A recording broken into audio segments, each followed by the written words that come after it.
Oh, okay, so the recording has started, so I'm going to hand over to the chair, Councillor Anna Abella. Good evening, everyone. My name is Councillor Anna Abella, and I am the chair of the Licensing Subcommittee. We'll move to today's agenda. Before we start, I'll do a round of introductions. I'll start off by asking my fellow committee members to introduce themselves. Councillor Da Costa. Councillor Nick Da Costa, member for Highgate Ward. Thank you. Councillor Peacock. Councillor Sheila Peacock, member for South Tottenham Ward. Thank you. Could I ask Mr. Lemba to introduce himself? Yeah, Mr. Lemba, yes, of Sheniki. Thank you. Mr. Overton, please. Good evening, I'm Julian Overton and I represent Shea Nicky Limited. Thank you. Could I ask the legal officer to introduce himself? Robin, Robin Levitt, principal lawyer and advisor to the panel. Thank you. Could I ask the licensing team leader to introduce herself? Good evening, I'm Dale Barrett, licensing team leader. Thank you. And could I ask the committee clerk to introduce himself? I'm Nasir Chowdhury, Democratic Services and clerk to the subcommittee. Thank you. We were expecting a few more people. If they do join later on, Mr. Levitt, can I allow them to introduce themselves later? Thank you. Yes. Then we will proceed and we will allow them to introduce themselves when they join. So for everyone's awareness, this meeting is being recorded and it will be available for public viewing. Clerk, have there been any apologies for absence? We have one apology from Councillor Ellen Weston. Councillor Sheila Peacock is substituting in her place. Thank you. And thank you to Councillor Peacock for substituting Councillor Weston. Are there any items of urgent business? None listed, Chair. Thank you. And do the members of the panel have any declarations of interest to make? And none to declare. Thank you both. In that case, I'll move to summarising the procedure, which was emailed to all participants by the committee clerk. For the purposes of any members of the public watching, for the first application, we will first hear from the licensing officer. After that, the applicant will present their case. The objectors and the subcommittee will have the opportunity to ask questions, then the objectors will present their representation and the subcommittee and applicant will have the opportunity to ask questions. For the second application, we will first hear from the licensing officer. After that, the review applicant will present their case, and if she does attend, we will also hear from a resident who supports the review, and then the license holder and the supporters of the license holder, if they do join the meeting, and the subcommittee will have the opportunity to ask questions. Then the license holder will present their representation, and the subcommittee and review applicant will have the opportunity to ask questions. The supporter, the resident who supports the review, if she does join, will also have the opportunity to ask questions at that point. And finally, the individuals who have written in support of the license holder will present their representation and the subcommittee will have the opportunity to ask questions. Please, can I ask everyone to keep their camera on when speaking? For both meetings, all parties will have the opportunity to sum up at the end of the item, and then the meeting will conclude to allow the subcommittee to deliberate and reach a decision. This decision will then be provided in writing within 5 working days of this meeting. A few housekeeping rules. If you wish to speak, please raise your hand and direct all communication via the chair. We will take all papers as read unless there is something you wish to draw our attention to.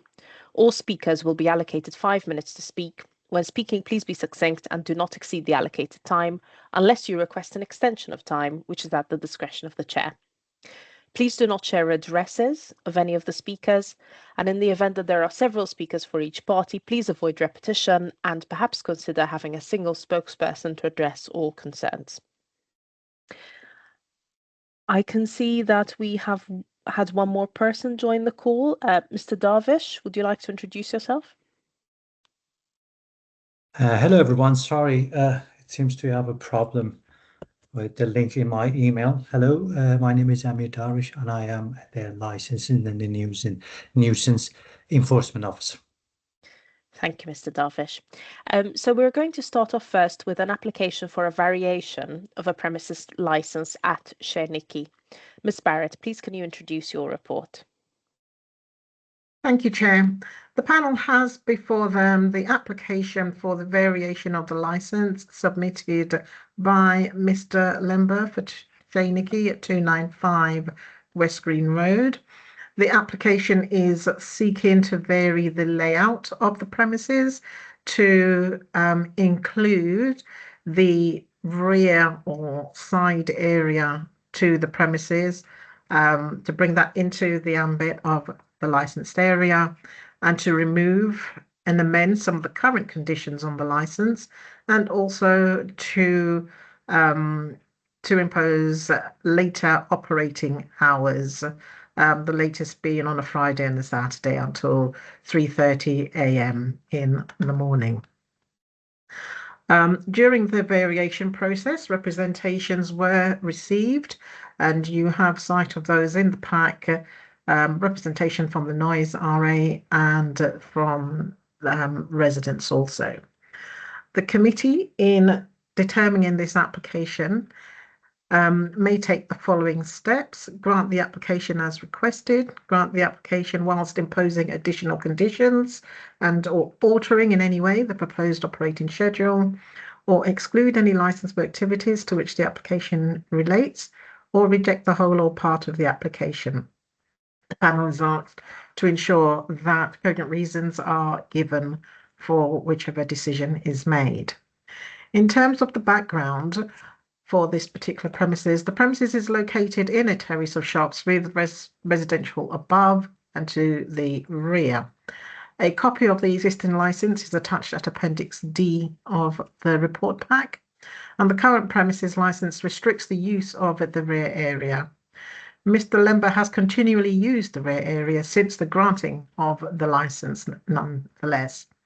Mr. Lember has now obtained planning permission for the use of that rear area, and members will be aware that the government has issued new guidance, which is not statutory guidance, that advises us as to how, or in the licensing world, as to how we marry up with planning matters.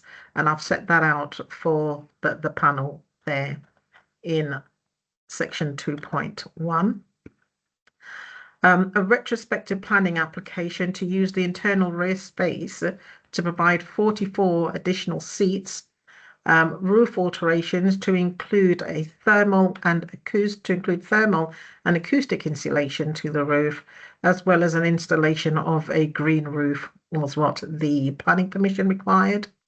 And in terms of conditions on the planning permission, the solid green roof hereby approved shall be installed in full within 6 months of the date of the decision, unless agreed in writing with the local planning authority. The permission also goes on to say that this is to rectify an existing breach of planning and to safeguard the residential amenity of neighbouring occupiers through enhanced acoustic and environmental protection, hopefully from the work carried out in refurbishing that rear area. Patrons and visitors to the restaurants as extended shall not use the rear access door facing onto Olive Grove for entry or exit, with the rear access used solely for servicing and deliveries and not used to provide general access to or from Olive Grove. And smoking patrons or visitors shall also not be permitted on Olive Grove. Olive Grove is a entirely residential road. And again, the reasons was to ensure that amenities of neighbouring residents by preventing undue disturbance, increased activity, or environmental nuisance in the vicinity of Olive Grove and beyond. At section 3, the panel are very familiar with the sections from the licensing policy there, and also our licensing hours framework. Members are reminded that Section 17 of the Crime and Disorder Act comes into play here, as does the Human Rights Act Chair. And if I can just run through, please, the representation. Obviously, the noise officer is here this evening and will be able to speak to the matters at hand. You have the representation from a looks like it's a local business with residential who speak about the noise and inconvenience that they have experienced from the operation of Chez Nicky.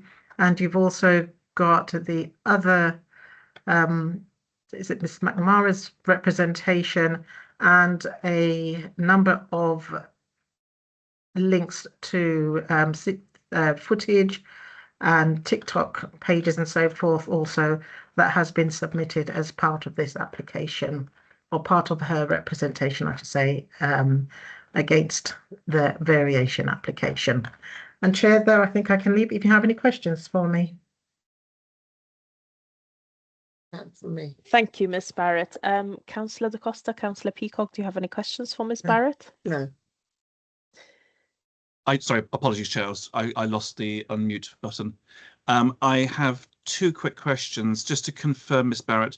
Does the current license state that alcohol can only be consumed ancillary to a meal? I believe that's the case. Let me just find the license, please.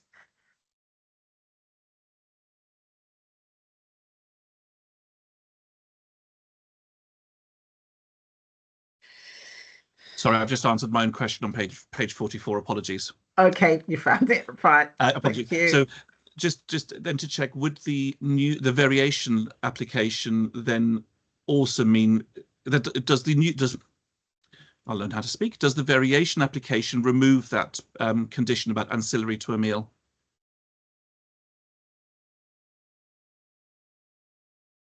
Prudent of me to take you through the conditions that they want removed. I think I'd set that out. I think I have most of them. It's just that one I wasn't sure about, but I'm happy also to direct that to the applicant if. No, it doesn't seem to mention that on the application, that they're wanting that particular aspect altered. Okay, fantastic. Thank you. That's all my questions. Thank you, Chair. Okay. Thank you, Councillor Da Costa, and thank you, Ms. Barrett. So we'll now move to the applicant's representative. Mr. Overton, you have 5 minutes to present your representation. Thank you very much and good evening.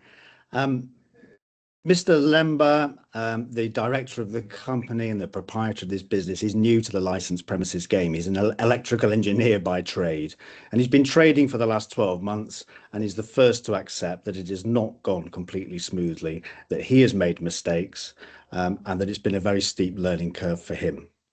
Now, there are two types of objection to this application, two concerns really. One is about trading hours and trading outside of license hours, but the main one I submit is around noise and noise disturbance. Those are the two issues that you've seen. Now, two things that have combined to make things more complicated for Mr. Lemba are these. He's been effectively operating under two regimes. There is the restaurant at the front of the building. It's a modest 22 seat restaurant covered by the premises license. We've heard from Councillor Da Costa mention the restaurant condition regarding alcohol being ancillary to a meal. That's the front of the premises. The rear premises has been operating under TENS.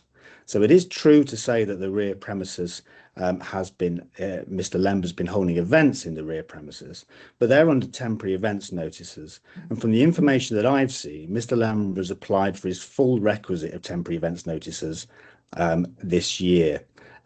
So two different licensing regimes, a restaurant with restaurant conditions, TENS with different conditions, different hours altogether. That has compiled to make matters complex for him. The other issue that's really at the heart of all of this is that the rear premises wasn't finished. It didn't have an appropriate roof, The videos demonstrate this quite clearly, is that part of the roof was made from fiberglass and simply wasn't good enough at restricting the noise nuisance from those premises. So what Mr. Lember is trying to do with this application to vary is to solve these two matters, to regulate matters better within the rear area of the building, so it operates under the same rules as the front of the building. And also to do that, to recognise that this roof has been adjusted in line with planning permission. That building work has now been completed. I was able to send to Charlene Thornycroft, who's not present today, but I think was the author of the review that you'll hear later. I was able to send her the schedule of works and the evidence from the builder that the work has been completed, and Mr. Lember confirms that all of that has now been done. So the application to vary seeks to solve the problems at the heart of the noise disturbance that has caused distress to local residents. There is included in this application is an application to extend the hours. Now, Mr. Lember is a realistic man and appreciates that this application it precedes an application for review. So Mr. Lember would like additional hours simply on the basis that since he's opened this restaurant, people have attended and sought meals from him later on at the extent of his opening times. So he would like those extra hours, but he's a realistic man. And the hours in the application, opening till 2:30 Sunday to Thursday and 3:30 Friday to Saturday, I would like to withdraw those and replace them with much earlier hours. And he's simply seeking an extension of 1 hour on the current hours in the current license.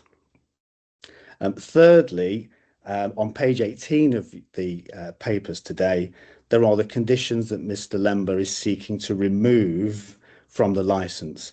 And at risk of doing a double negative, I'd like to remove one of the conditions that he was seeking to remove, and that relates to the noise limiter.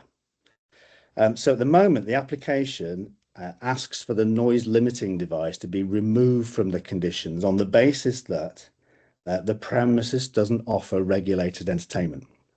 Well, it seems to me, and I've discussed this at length with Mr. Lember, that regulated entertainment or entertainment is one of the things that's been the root cause of the noise and the disturbance in these premises in the TENS operated space towards the rear. So I would like to amend that aspect of the application so that the noise limiting device still applies to the front and the rear of the premises. So what this application would enable us to do is solve the difficulties that have led to the representations and in my submission led to the review. We have two different areas now regulated under the same regime. That's restaurant conditions. Mr. Overton, your 5 minutes are up. Could you please conclude? Absolutely. And finally, a noise limiting device extends throughout the whole building, and also planning permission is sought and been dealt with, specifically designed to reduce noise nuisance. Thank you. Thank you, Mr. Overton. We'll move now to questions from the panel. I have a question myself before I open the floor to the councillors on the panel. You started off by saying that the applicant himself acknowledges that things have not gone smoothly in recent months.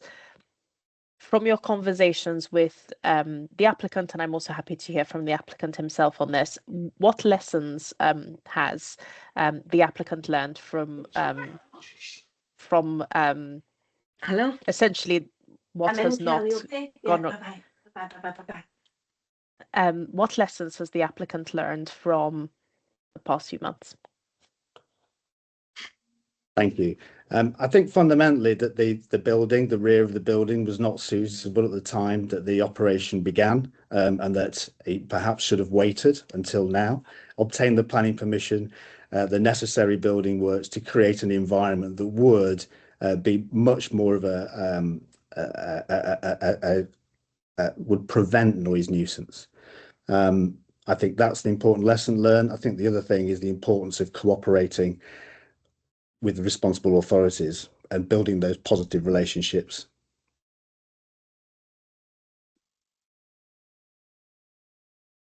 You mentioned cooperation with the responsible authorities. Has the applicant drawn any reflections on cooperating with local residents in the vicinity of his premises? Absolutely. We've discussed inviting local residents to the premises and trying to engage with them a lot more.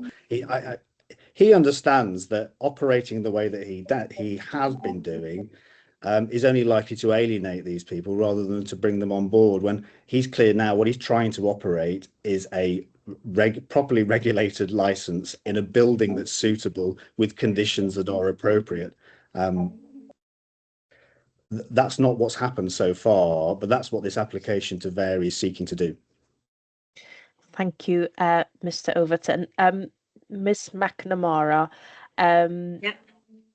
would you like to briefly introduce yourself, since you joined during Mr. Overton's presentation, just your name and your role in this process? Yes, please don't give out your address, Ms. McNamara.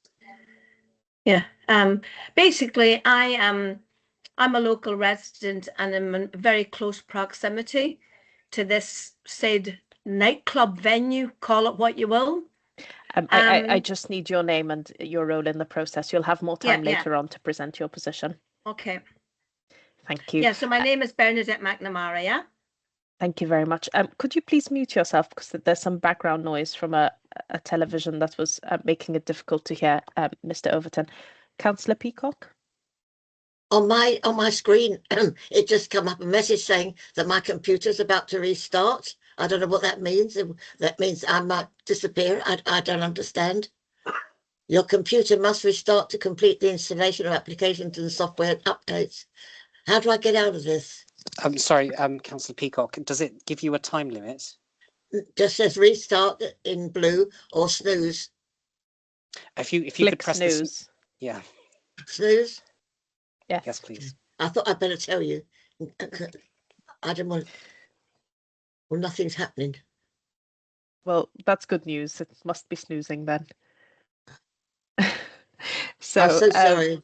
No worries, no worries. I think let us know, if maybe perhaps message Naz if you have more technical difficulties, Councillor Peacock, and we'll make sure you get the support you need.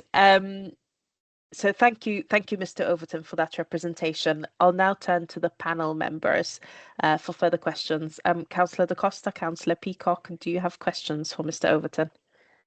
No, I'm just worried about this. I do have a couple. I also need to get some clarification from Ms. Barrett, but just to carry on from the question that you asked about engagement with residents, Chair. So the current licence, Mr. Overton, states that requires residents meetings once every 3 months. How many have been held in the last 12 months? I don't think any have been held in the last 12 months. I'd have to check with Mr. Lember will correct me if I'm wrong about that.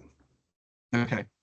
So the fact is we're starting on a back foot with regards to engagement of residents. So there's obviously some work needing to be done on engagement with residents and hold these meetings, which are part of the conditions of the licence. Councillor, back foot is the best way to describe this in terms of the building itself, the completion of the works, the use of TENS in combination with the premises licence. It's been a work in progress that has not been a success. That's what this application is seeking to try and deal with. Okay, so you've mentioned the TENS, which I want to get some clarification on, because it wasn't clear from the bundle that TENS have been granted. In fact, actually, based on the email from Craig Bellringer on page 29, it seems like a TENS was refused. How many TENS has the applicant had during the last since the original license was granted to justify the use of the rear area? I have a list of TENS that have been applied for. I understand, and it's detailed in the papers, those that were refused, but I don't have confirmation of, not all of these were refused. I can give you the dates now when they were applied for, and I have all of the reference numbers for all of them that were made. From Mr. Lember's point of view, I think, and again, he'll correct me if I'm wrong, that all of these TENS were applied for. I've got a list of 14, and I think 2 were refused. So on that basis, all of the others were granted. Okay. Can I just check with the licensing officer? I think Ms. Barrett might be able to. Yep, certainly. So the temporary event notice applied for in March, that went through, and it seems that since that time, there's been a series of temporary event notices, April, May, June, July, that weren't permitted. They were, and some being late tens, so they didn't go through. But I'm trying to run a report in the background here to try and get a full picture to let the Perhaps panel Mr. know. Darvish wishes to come in on this specific point. Yes, may I, Delia? I just have a quick chat. From February till August, there was 10. 2 of them, which were the last two refused, it was in August, because we asserted receiving noise nuisance and breaches of licensing from May, and hence the whole starting up with Charlene trying to review the license started in end of July onwards. Okay, so we can say that there were a series of 10s granted, let's say in the period March through to July, and then after that they've been rejected.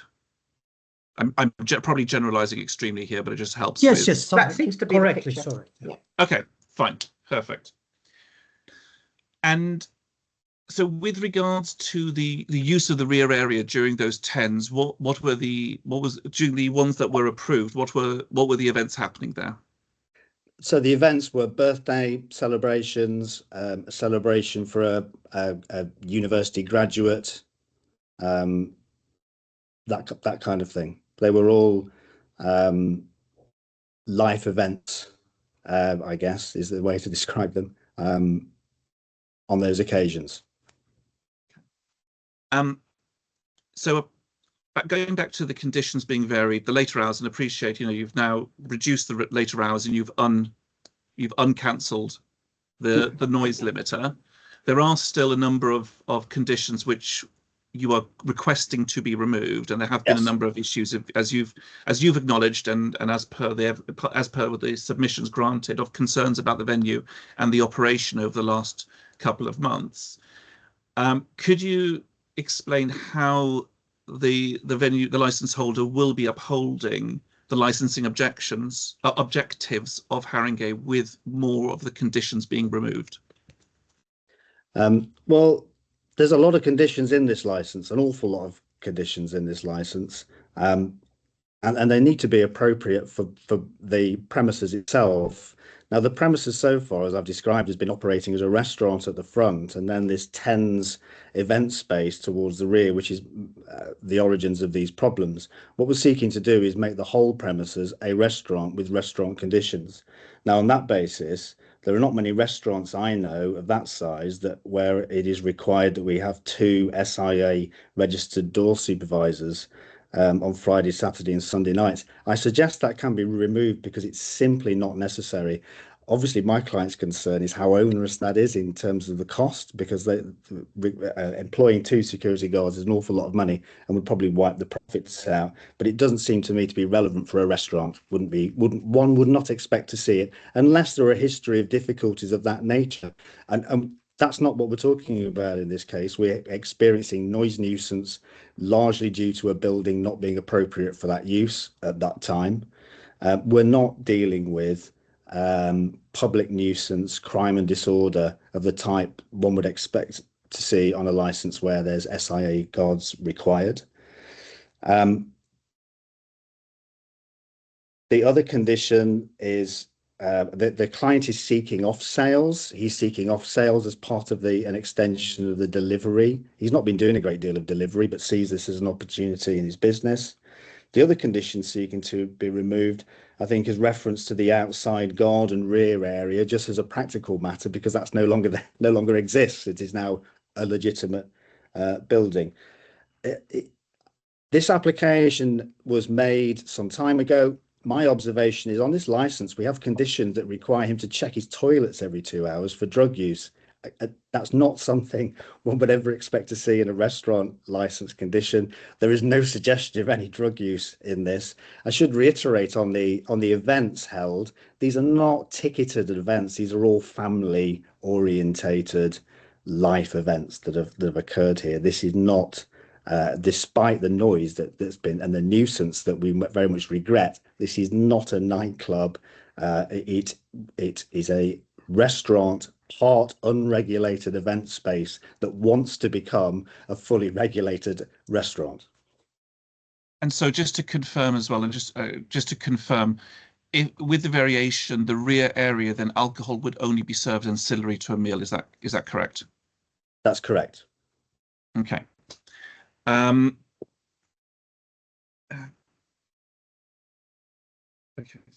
Okay. I think, Chair, for the moment, I'm okay on questions. Thank you, no, sorry, Councillor. I do. Apologies. I do have a question. Sorry, really sorry. I missed one. Because also you mentioned in your submission about you've submitted the scope of works to Charlene, etc., regarding the new roof. It would have been probably useful to have submitted it to us as well. Although it's not although we're not a planning committee, it would have been useful here. I just want to clarify the roof itself. Is it a turfed roof? Yes. So it's got grass on top, not artificial turf, not astroturf. I'd have to check with Mr. Lember on that. I understand the quote I've seen from the builders is for grass. So I was rather assuming it was real grass as part of a green roof. But Mr. Lember will have to tell me whether it's artificial or real. I couldn't say. I'm assuming it was real. Mr. Lembo, would you like to come in on this point? No, the grass on the roof is artificial grass. It is artificial grass. Okay, because under the planning permission, it states that it needs a green roof compliant with BS 8616 2019, and BS 8616 states that it has to be vegetated green roof, sedum system, or planted substrate. Sorry, apologies. I know I'm going into planning Peacock, now, aren't I? is having trouble with her computer. Councillor Peacock, can you hear me? Okay, could you turn on your microphone on, maybe? Yeah. Sorry, Councillor Peacock, I understand that your computer says that it has 53 minutes? Yes, 53:30. It's 48:29 now. Okay, so can I recommend that we wait if your computer shuts off? That's okay. We'll bring you back in. I'll keep that in mind. So it says 48 minutes from this point. So should we perhaps schedule an adjournment?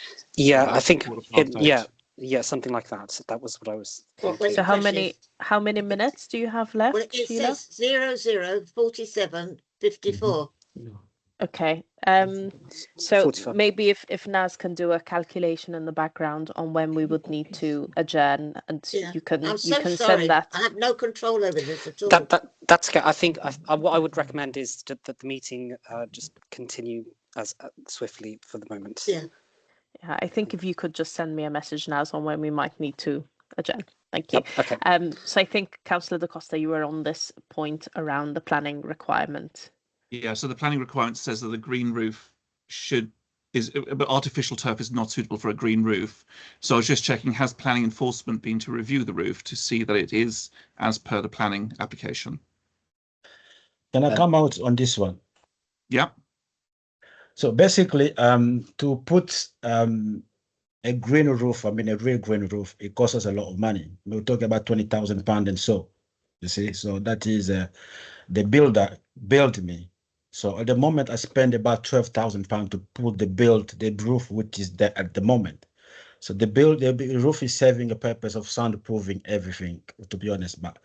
And we are planning maybe if our business can go along, maybe because it's not just to put a grass over there. You put a grass over there after a week, it will die. So we need to put irrigation system, all those things.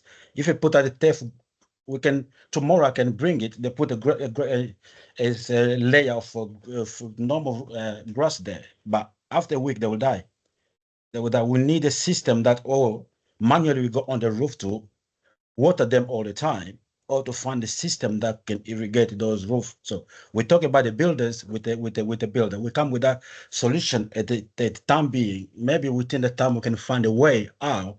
We can put a roof over the east. We have to go over there on a weekly basis to put water on those things. We can do that, but at the moment that is the solution we came with. To be honest, because we can put a grass roof there without a proper irrigation, it will die within a week. No, I appreciate that. What I'm clarifying is that the planning permission states it has to be a compliant green roof, and that's just a clarification. You know, that's what I was trying to figure out is it as per the planning permission? And if it's not a compliant green roof, then unfortunately it's not compliant, but it's not for me to investigate. That would be for planning enforcement to look at. No problem. So we can bring them tomorrow. They put a proper grass there. They can put that because they come in a row of natural grass. They come in a row. They can lay there. They can lay there. It's possible to do that, but my concern is that that grass will die within a week or so, unless we employ somebody to go on the roof to keep putting water on there. We can do that. That's no problem. The Sky puts water on it. Well, it's been raining enough the last couple of weeks, but anyway. If it doesn't rain enough, it will die. Chair, for the moment, I'm happy with the questions. Thank you. Ms. Barrett, did you want to come in on this point of the roof? No, it's to give clarification to the query that Councillor Da Costa had asked about the TENS. Yes. I've got the list now. So can I also give another point of clarification, please? Mr. Overton is referring to the rear area as the TENS space. Can we just bear in mind there is no such thing as the TENS space, please, because it's yeah, I'm just thinking for the recording that's just not the case. In terms of temporary event notices that have been submitted, so we have the February 25 TENS refused by Noise Team birthday party for 3 days. Limited information on the application. Complaints received for previous event held until 4 AM in the rear. The 17th of June, again, TENS refused by Noise, lack of info, previous notice, complaints regarding the use of the rear again. And then the 28th of June 2025, refused by Police and Noise, late notice for birthday party for 6 days with limited information, also ongoing noise nuisance. 26th of July, refused by Police and Noise Team due to complaints and breach of license conditions. The 2nd of August, refused by Police and Noise Team, previous breaches of license conditions, breaches and nuisance complaints received. The 8th of August, refused by police, multiple breaches of license conditions, breaches and nuisance. The 16th of August, refused by Police and Noise Team, continued breach of license conditions and noise nuisance, complaints at 3 AM due to loud music after closing time. The 16th, sorry, there was a late TENS and then another TENS, it seems. Sorry, and that one actually went to a committee and that was also refused by the committee as well. The 22nd of the 8th, Police and Noise Team refused, continued breaches of license conditions and nuisance complaints. And then a 27th of the 9th, Police and Noise, lack of information on form and previous nuisance complaints submitted. Thank you, Ms. Barrett. Mr. Levitt, did you want to come in on the points raised by Ms. Barrett? You're on mute. No, no, I put my hand up and then she immediately said what I was about to say, so I put it down again. Thank you for clarifying that. Mr. Lemba, did you want to reply to what Ms. Barrett just said? Yes, I mean, I gave Ms. Overton a list of 10. If he noticed that from the date that my license, my 10 went in the front of committee, that date was refused. Those dates I didn't give him because from that date on until every 10 applied, those one was refused completely. Was refused. I know that one. But before before my license, my 10 went in front of the committee. Most of them either didn't receive no reply, assume it was accepted. So that's the list I gave to Julia. But the rest of the list that was refused, I never get, because I know those 10 was refused. From the date we had a hearing with the committee of my 10 application, from that date on, every 10 apply was refused. Those one was refused. But before that, I've been shown they was granted. Thank you for that clarification, Mr. Lemba. Mr. Levitt? I would like to come in this time, in that I was actually present and clerking on the TENS hearing in August, and there was an issue that was raised at that point about whether TENS had been refused or not, and the committee then took the view that those that Mr. Lemba had said were not refused, there were actually emails that they were late TENS, and there were emails which showed that he had been advised that there was objection, and as they were late TENS, the objection is a refusal. Thank you, Mr. Levitt. I just have one more question for Mr. Overton or Mr. Lemba. So you mentioned at the start that Mr. Lemba's background is not in the leisure sector. He comes from an engineering background, and this potentially explains some of the issues that this premises has had in recent months. Has Mr. Lemba committed to doing any training to address his skills gaps moving forward? Is he going to be receiving assistance from someone with more experience in the coming months? How is he going to address that sort of gap in his background? That's definitely my advice to him, is that he obtains ongoing assistance, whether that be from me or from other advisors, to help him through this process. That the starting point is to try and regularize the license and to create a regime where he has a restaurant style premises license that covers an appropriate building. And my advice to him has been is that he will need ongoing support to help him through that process and to help perhaps understand better. It can take some time to understand this regime, but that's been my advice to him. Thank you. And as of the current moment, no arrangements have been made for Mr. Lemba to receive this support? Not as yet, but we've had an application to vary and a review to deal with, but I absolutely no doubt that he would reassure you, if I stop talking and let him talk, that he would reassure you that he'd be very keen to continue that with that advice and that training to improve the position where there's been one or two flaws over time. Thank you, Mr. Overton. Mr. Lemba, did you want to come in on this question? Yeah, really, to be honest, it's been a learning curve, and difficult and hard learning curve. I've been through different people to do my licensing. I've been through a lot of people. They cost me a lot of money to do this. And later, in the last meeting before it was adjourned, there was another gentleman there. You understand? But again, the advice I received from Julian is I never received that before. To be honest, I believe that I got a better person on my side who beside me who will guide me through this process. Thank you, Mr. Lemba. Unless there are any further questions from the councillors on the panel, I'll now turn to Ms. McNamara to see if she has any questions for Mr. Overton or Mr. Lemba. Do you have any questions, Ms. McNamara? I certainly do, yeah. First, it's more of a statement than a question. I think I'll ask you to park your statements because you'll have time to make your representations. So at the moment, okay, I'll frame it as a question.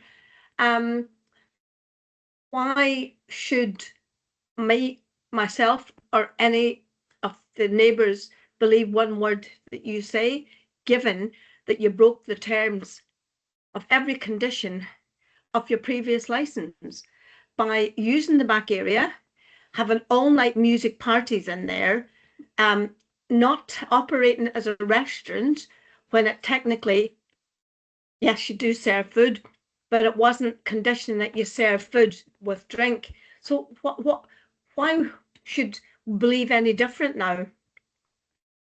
And also, I'm a bit concerned about the fire aspect, especially with that plastic roof, because I'm sort of by default adjoined to that building. There's also neighbours on the other side have told me that if there's a fire, they're not going to get out. That's on the other side of you. So what assurance can I get that there's going to be no all-night parties, all-night music onto some occasions to 8 in the morning? I'm not somebody that's unreasonable. I'm not a killjoy, but I work and I need my sleep, and I can't be woke all night. Like any sort of music or background music, which is not the case, would have to be all finished by 12 o'clock. I mean, this is a built-up area. It cannot function as a nightclub. And at the end of the day, and I know there's been work done down there, at the end of the day, you're talking a backyard. It's not soundproof properly. You're talking a backyard that used to be used as a garage, and there's been no extensive work done. Miss McNamara, if you could phrase this as a question. Yeah, so basically I want to know, is there going to be music after 12 o'clock? Thank you. Mr. Overton, I also want to know, is it going to be drink with a meal only? Thank you, Miss McNamara. Mr. Overton, would you like to reply to these questions? I would. The terms of the application require that it is a drink with a meal only, in answer to that question. In answer to the original question, I think, is why should you, what reassurance should you, or how do you get reassured that this will happen? And that is because Mr. Lember's gone through the formal process of applying for planning permission, creating a scope of work, and doing that work, albeit we've heard about some work that still needs to be dealt with on the grass on the roof. But he's put his money where his mouth is in respect of that, and he's removed and replaced what was an insufficient roof that was the cause of these problems. And the answer to why you should believe him, because he's brought this application to formally try and amend this premises so that it is more, it's regulated by a simple restaurant license with a roof that's been rebuilt in line with planning permission. So I would say that's why you should seek, you should get some reassurance from that. Mr. Lember has his hand up. Mr. Lember, would you like to add to that? Yes, Bernadette, I can assure you that the plastic roof you saw over there, most of in my TikTok video or your own video, that plastic roof is no longer there. It's been removed. So those are an ancient video. Those are ancient problems. So those problems, it doesn't exist anymore. It's gone. The roof is being removed. So we have a proper new roof now with soundproof. I will invite you to come along. Have a look. Miss McNamara, I just want to give Mr. Overton and Mr. Lember time to answer your questions, and then I'll come back to you again for another round of questions. Mr. Lember, would you like to conclude? Yeah, so really the roof has been, that issue of plastic roof and the fiberglass is no longer there. It's done. It's done. So really, I will invite you to come along. Have a look. And there restaurant is not Thank you, Mr. Lember. Can I just confirm, because Miss McNamara had a series of questions, are there further answers you'd like to provide, Mr. Overton? I think sorry, I did miss one. I think the other issue was a concern about fire regulations, and my answer is that that's dealt with in the planning permission, in that the rear of this building, which is a large shutter, the planning permission doesn't permit that to be used by members of the public, and it's for, I believe it's for deliveries only. But that is specifically referred to in the planning permission and the application. So that is the final point where I think Ms. McNamara can seek reassurance. Thank you, Mr. Overton. Ms. McNamara, do you have further questions? Yeah, I do have further question. Well, I'm just thinking, if that shutter's down, then isn't that not going to impede an exit if there's a fire within the building for the patrons that attend there? But that's the least of my worries at them. My main concern is noise. That's my main issue. You at know, the moment, yes, if I'm you could concerned phrase about your fire, but my interventions biggest as priority questions. is that I get to sleep in my bed and my guest doesn't have to get up and sleep in the sitting room because there's noise coming from that back garage. What is whatever your you want to call question, it. Ms. McNamara? That's my question. Thank you. Mr. Overton, is there anything you'd like to say to that question? I think there is, because I think there was another question in there earlier, which was again around reassurance and whether loud music would be played into the early hours, because that's the issue. That's what's caused the problem for Ms. McNamara. Well, the answer is it's a new premises with a proper roof and a condition that there is a noise limiter with that, where the environmental health set the volume of music, and also that the only way that he could operate late would be through TENS applications, of which the local authority, the police, are at liberty to refuse. So the answer is a roof and a noise limiter, and the same condition throughout the whole of the building. Thank you, Mr. Overton. Ms. McNamara, do you have further questions? Yeah, I do. And well, I'm actually a bit confused now, because my understanding it was a restaurant, with background music. So you would require a meal to have a drink. So that's very different to music and noise, because if there's background music whilst you're having a meal, shouldn't cause a problem. Absolutely. There are occasions when this business operates, the vast majority of the times it would be a restaurant with background music. I completely accept that. Mr. Lember would like the opportunity to be able to do family celebrations, birthdays and so on. And I've explained to him that if he's doing that, then he would need to have a condition to reassure people like yourself that there's a noise limiter in there, that if the volume of the music goes up, that it can't become a noise nuisance. The alternative is to say that Mr. Lember will only have a restaurant with no with background music only, and then he's prevented from ever having events of the type that we're talking about. What he's seeking to do is create a license where these events can take place, but there are strict parameters about any noise the volume of the music that is done on those occasions. Because if it is a birthday celebration, the music will be perhaps louder if it's a private party birthday celebration than if it were simply open to the public and people eating and enjoying a meal with background music. Those are the two different scenarios that he's trying to deal with in this license by retaining that condition to make sure that it doesn't cause a noise nuisance. But can I just say, we'll park the music up for 1 minute. If you gather a large amount of people to a venue for whatever the occasion, that creates noise in itself. Well, that's before we talk about music. What I'm trying to say, I think it was a very unwise decision to try to set up a music venue in a built-up area. Mr. McNamara, I do have to interrupt you. At this point, the procedure only allows you to ask questions. You will have time later on to make statements, to present your representations for 5 minutes. But at the moment, the procedure only allows you to ask questions. So I will ask you to, for the moment, limit yourself to 2 questions. Do you have any further questions, Ms. McNamara? No, not at this moment, no. Thank you. Mr. Darvish, do you have any questions for Mr. Overton or Mr. Lember? Yes, Mr. Overton, this is my first time that I meet you in person. I like the way that you have clearly categorized the issues happening. I really appreciate that you've been realistic. And as I explained, I have visited Councillor Da Costa.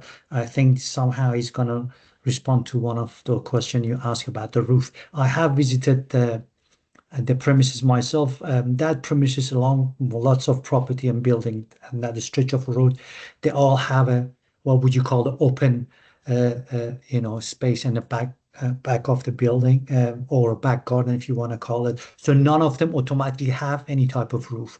Anything later on has been renovated to create it either an enclosed area to provide as a lounging area. And I think that's one of the main issue that is causing the whole nuisance happening.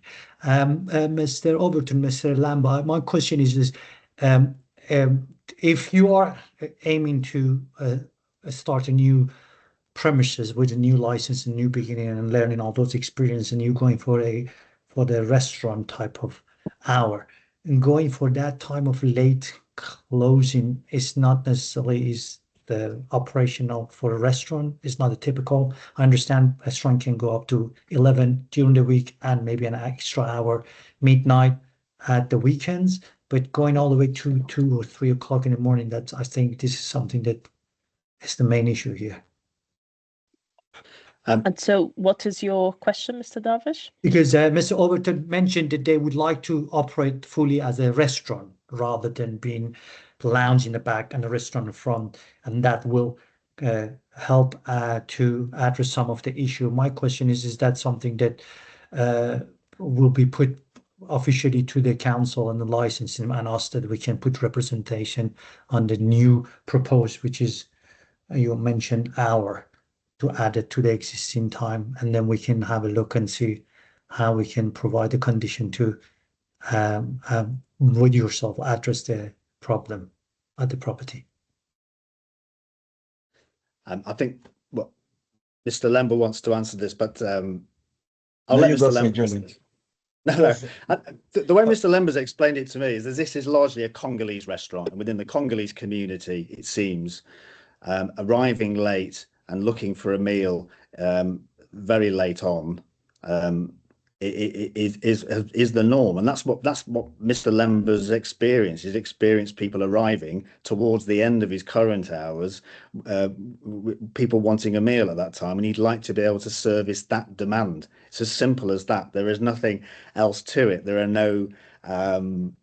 is nothing else that's driving that. He simply seeks the hours where there is apparent demand. Thank you, Mr. Overton. Mr. Lembo, is there anything you wanted to add to that? Yeah, basically, I'm going to add a little bit what Julian said, because my menu is purely Congolese menu. You see, is purely Congolese menu. I believe that my customers, they tend to come, late. That is the community. That's what it is. That's how Congolese is. That is something Congolese. So basically, when they come into the meal, they don't come over there just for a meal and just for a quick 5-10 minutes and they walk out. No, it's like a socializing. It's something like a special. It's something more within the culture. So that is, I'm going to try to deliver. Yeah. For example, Christmas period is coming. I had few booking. Of course, I have an issue with the back area. I need to license it first. But when they hear that I'm gonna close at 1 o'clock and they just left, they don't even want to book anymore. You see, so really that is within our culture. That's what it is. That's what I want to deliver. I want to give them that. You see. Sorry, are you saying essentially the expectation among your patrons is that an event would go on much later than you're currently being allowed to operate? That I'm saying, like Julian said, if we can have if only 1 hour on top of what we have over there, that will mitigate really what the situation we have. You make a huge difference. It will be huge different. Lately because we have this issue coming. To be honest, if somebody come over there, come for example 11 o'clock, he said I'm closing midnight. You're not gonna see that. Just walk out. So really, for the past since whatever, I have hardly no one in the people come. He said I'm closing in half an hour. I just walk out. So they're not gonna sit down over there because I'm gonna have a meal for 20 minutes or whatever. They can't do that. You see, so really that is me take it as a Congolese thing, as a culture thing. You understand? Thank you, Mr. Lemba. We'll now turn to representations by the objectors to the variation. Ms. McNamara, I'll now invite you to make your representation. You have 5 minutes to speak. You're on mute. Yeah, can I just start off by saying this isn't solely me as an objector. Now, there's quite a few people have come to me, don't know why they come to me. Obviously, I think maybe Haringey complaints thing isn't the easiest to navigate. Somebody asked me to do a petition and they would sign it. I don't have the time or the energy or inclination to do a petition for anything. So I'm not the only one. I just want to make that clear. There's been several people have complained. And I think some of them, actually one I think did ring the police, but I just want to make that clear. I'm not somebody that there's a killjoy and wants to destroy anybody's business. That's not what I'm about at all. I just want a peaceful life that I can sleep and get up for my work in the morning. And I suppose, I feel for the proprietor, because I think he didn't sort of do his homework in terms of supply and demand. He's clearly stated what his restaurant's about, who his clientele is, and what the culture is. And I'm quite sorry, but it doesn't fit around a built-up area. And that I feel quite sorry for him now, to be honest. So all I'm asking for is to be able to go to bed at night and sleep, not have to get up and complain about noise, to be able to sleep. My back room is out of commission when this music is going on. So I just wanted to make it very, very clear, I'm not the only one that's made complaints. Now, where those complaints have gone, I don't know, but people have approached me as I come out of my door. Not so much lately, I have to say. There's been no issues this last few months, not any issues at all. But previous to that, so I just wanted, I just feel that I don't want anyone to think that I'm the only one that this is affecting, because it's clearly I'm not the only one that's affecting, but I suppose I'm the only one that maybe, you know, was able to advocate for myself and possibly for others as well. And as I say, as long as I'm not spoiling anybody's fun, but I'm just saying that I can't live here. If there's going to be loud music there, I'm going to have to sell my property and move. Thank you. That's all I have to say. Thank you, Ms. McNamara. Mr. Overton, Mr. Lember, do you have any questions for Ms. McNamara on her representation? None from me. Thank you. Do the councillors have any questions for Ms. McNamara? Just a couple from me. I just wanted to check, Miss McNamara. Sorry, apologies, Miss McNamara. You mentioned there hasn't been a complaint recently. When was the last noise incident that you heard from the venue? Since the back venue has stopped being used, there's been absolutely nothing. It's been a lovely summer. There's been nothing. Yeah, it's been operating as drinks and restaurant at the front. You know, I've not heard any disturbance whatsoever. And that's probably since the back area has been stopped being used, there's been no issues. Okay, and when it was being used, how often did you have noise disturbances? At the weekend, mostly, at least once, probably every weekend, but you know, only very occasionally it would be like a massive thing, you know, an all-nighter type of thing. Okay. And the applicant has said that they would now uncancel the noise. They put in the noise limiters. They mentioned in the submission they put in the noise limiter. They'd agreed to potentially reduce the hours by an hour. So that means that the opening time would go from 2 to 1, or the operating hours would go from 2 a.m. to 1 a.m. and opening from 02:30 to 01:30. Thinking about those times when there have been noise complaints, approximately what time of night have those complaints or those issues been? Have they been around the closing time, or have they been after closing? After closing, and some after 1. Okay, thank you. Chair, that's all my questions to Ms. McNamara. Thank you, Councillor Da Costa. I just have one follow-up question to follow up on Councillor Da Costa's question. Mr. Lember has essentially scaled back his request to vary the license. He has accepted the noise limiter condition, and he's reduced the hours that he is requesting. Does this change your position at all? Would you be able to live with this new proposal? Who are you addressing that question to?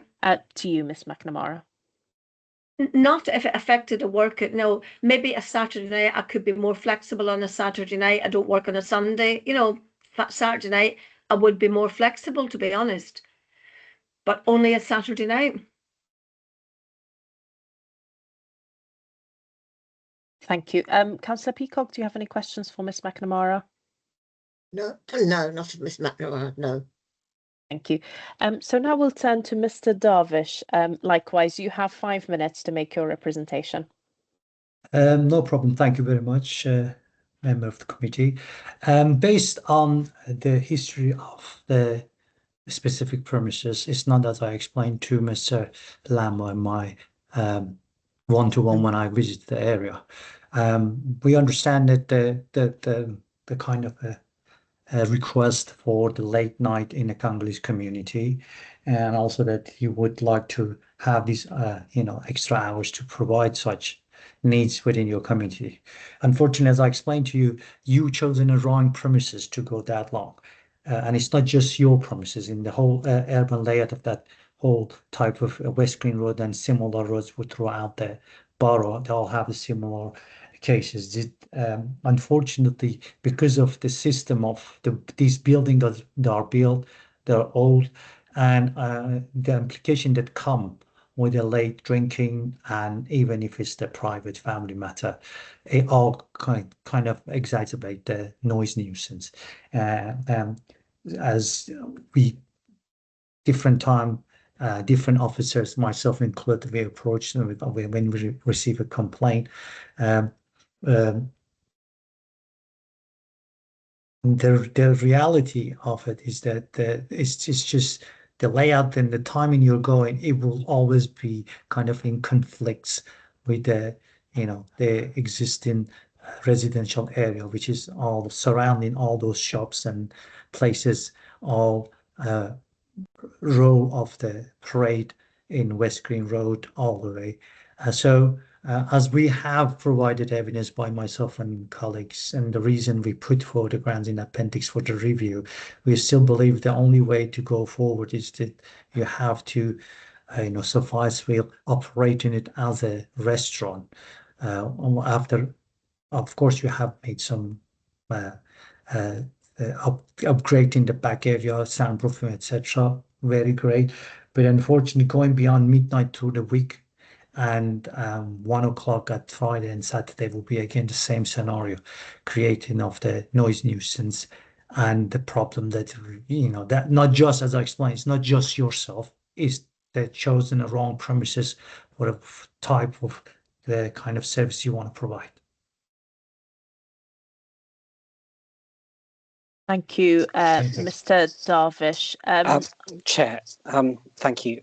So I understand. I understand that the procedure that we are on at the moment is for questions to be asked to Mr. Darvish. So what I'm going to do is I'm going to ask Chair that, given that Councillor Peacock's laptop is scheduled to be reset, can we ask for an adjournment at this time? And can I ask the councillors to join me back at the concourse room so that that can be done, and we can adjourn for a few minutes for now. You're on mute. You're on mute. I'm happy to adjourn for, would 10 minutes suffice for Councillor Peacock to restart her laptop? No. How much time is it showing you? It says it's all gone into the red. Okay, it's not none of my doing, I promise you. I'm sure it's not, but it's not giving you an indication of how long. It's now down to 10 minutes.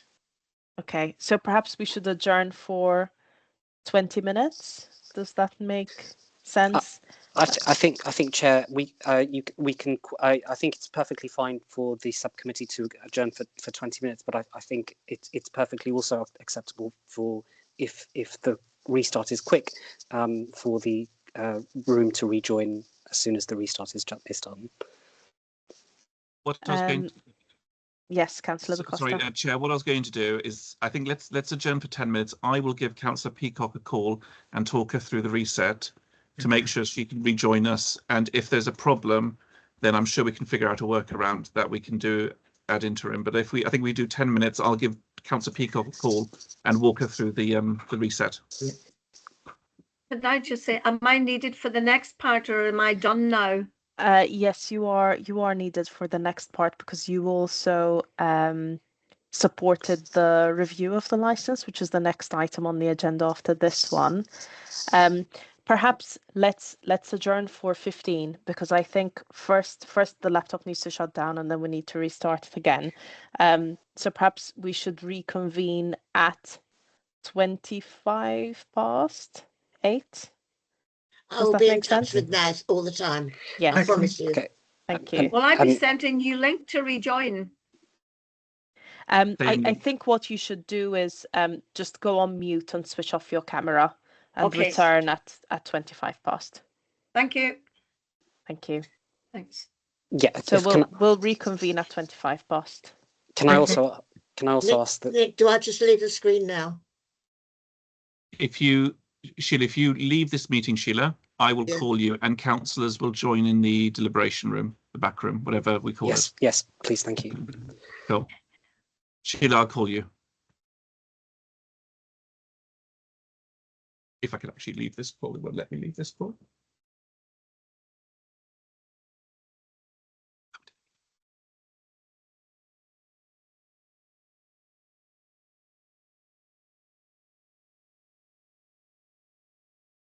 Okay, let me leave the call.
Hey, you brought her out.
And an orange.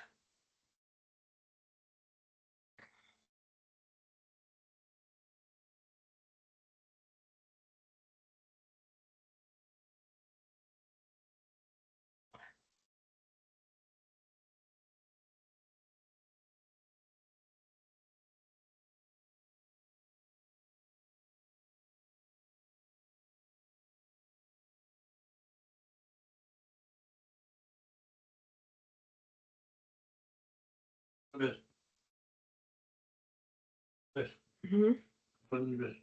Oh.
Okay. Should I don't know. I don't know if it's best for me to talk. She seems to be talking there. Sheila, don't stop talking in the meeting. Shall I switch it off?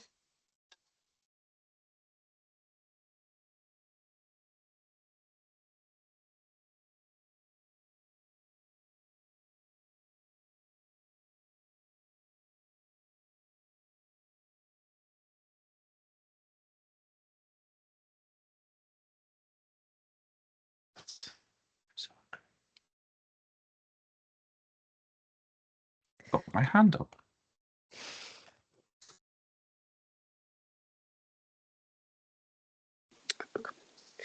Okay, so I think Councillor Peacock, you can hear us fine. Is that correct?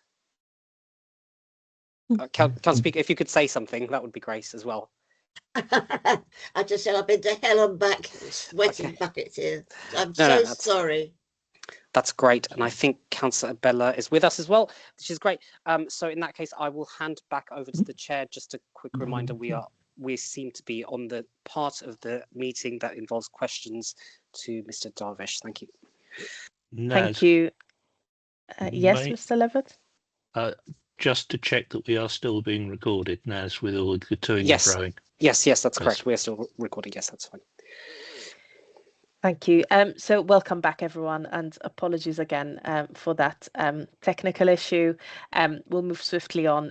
So I think we were almost at the end of this item. We were asking questions to Mr. Darvish. I have just one question for Mr. Darvish, and then I'll turn to my fellow councillors to see if they have any questions for him. You mentioned in your representation, Mr. Darvish, that you think that Mr. Lemba chose the wrong premises for his for the kind of establishment that he aspires to run.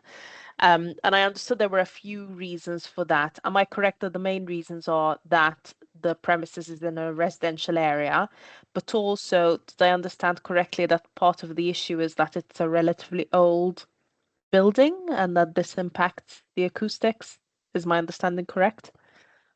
Yes, the main thing is the layout of that stretch of road, the high road, which means that these are all terrace houses, properties, which is the street level, there are shops, and above there are different the level of residential, and some of them has been renovated, but nevertheless, the style that these places have been renovated for insulation, and the request of going late which means the ambient noise in the area and the environment drops down, meaning any noise remain beyond a certain hours of night. It's much louder and constitute as a nuisance if it was like at 8 p.m. The same level of noise at midnight or 1 o'clock, the same levels at 8 p.m. are differently measured, and hence that's why these are I believe that I mentioned it to Mr. Lemba. It's the wrong kind of a property to offer those specific late night food and music to provide to this community. Thank you, Mr. Darvish. Ms. Barrett, did you want to come in on this point? Yes, Chair. Just to clarify, so the premises, and in particular at the rear, it's one of those that, as Mr. Darvish is saying, the premise wasn't purpose built to be a music venue. The rear area there was in fact a garage. That's what it was. Its original use was for, and hence the reason why Mr. Lemba was advised when he initially came before the panel that he had to seek planning permission in order to get the change of use in place for that rear area in order to attach it as part of the overall restaurant. But yeah, it wasn't the building was not built with the intention of it being a music run facility at all. Thank you, Ms. Barrett. Do my fellow councillors have questions for Mr. Darvish? Yes, I do, Chair. Just want to confirm, Mr. Darvish, in the representation from Mr. Bellringer, specifically the email on page 29 of the bundle, just to confirm the incidents reported on the 18th of August and 24th of August, when officers visited at 0100 on the 18th and 0130 on the 24th. Should the venue have been closed at the time? Yes, I think on 24th of August it was myself on duty, and I provided that presentation for that specific night. And one of the main kind of response that Mr. Lemba always provided was that it's their family, and although I explained it on that night as well to Mr. Lemba, it's not about it's what's the evidence. The evidence is that your lights are people sitting there, the drinks, the bottle of champagne, etc. are there, and unfortunately, the response from Mr. Lemba was not satisfactory. Okay, thank you. With regards to the incident of the 24th, yes, in that it's mentioned that there were 4 men standing at the bar, yes, with the manager himself positioned behind it, yes, music audible, and noted a bottle of champagne on the counter as well. Were people eating meals at the time? No.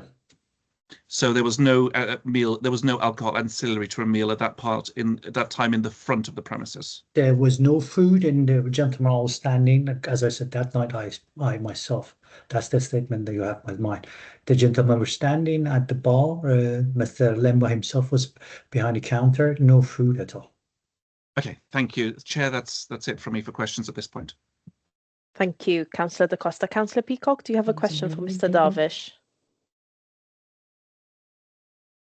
Councillor Just a Peacock? brief one.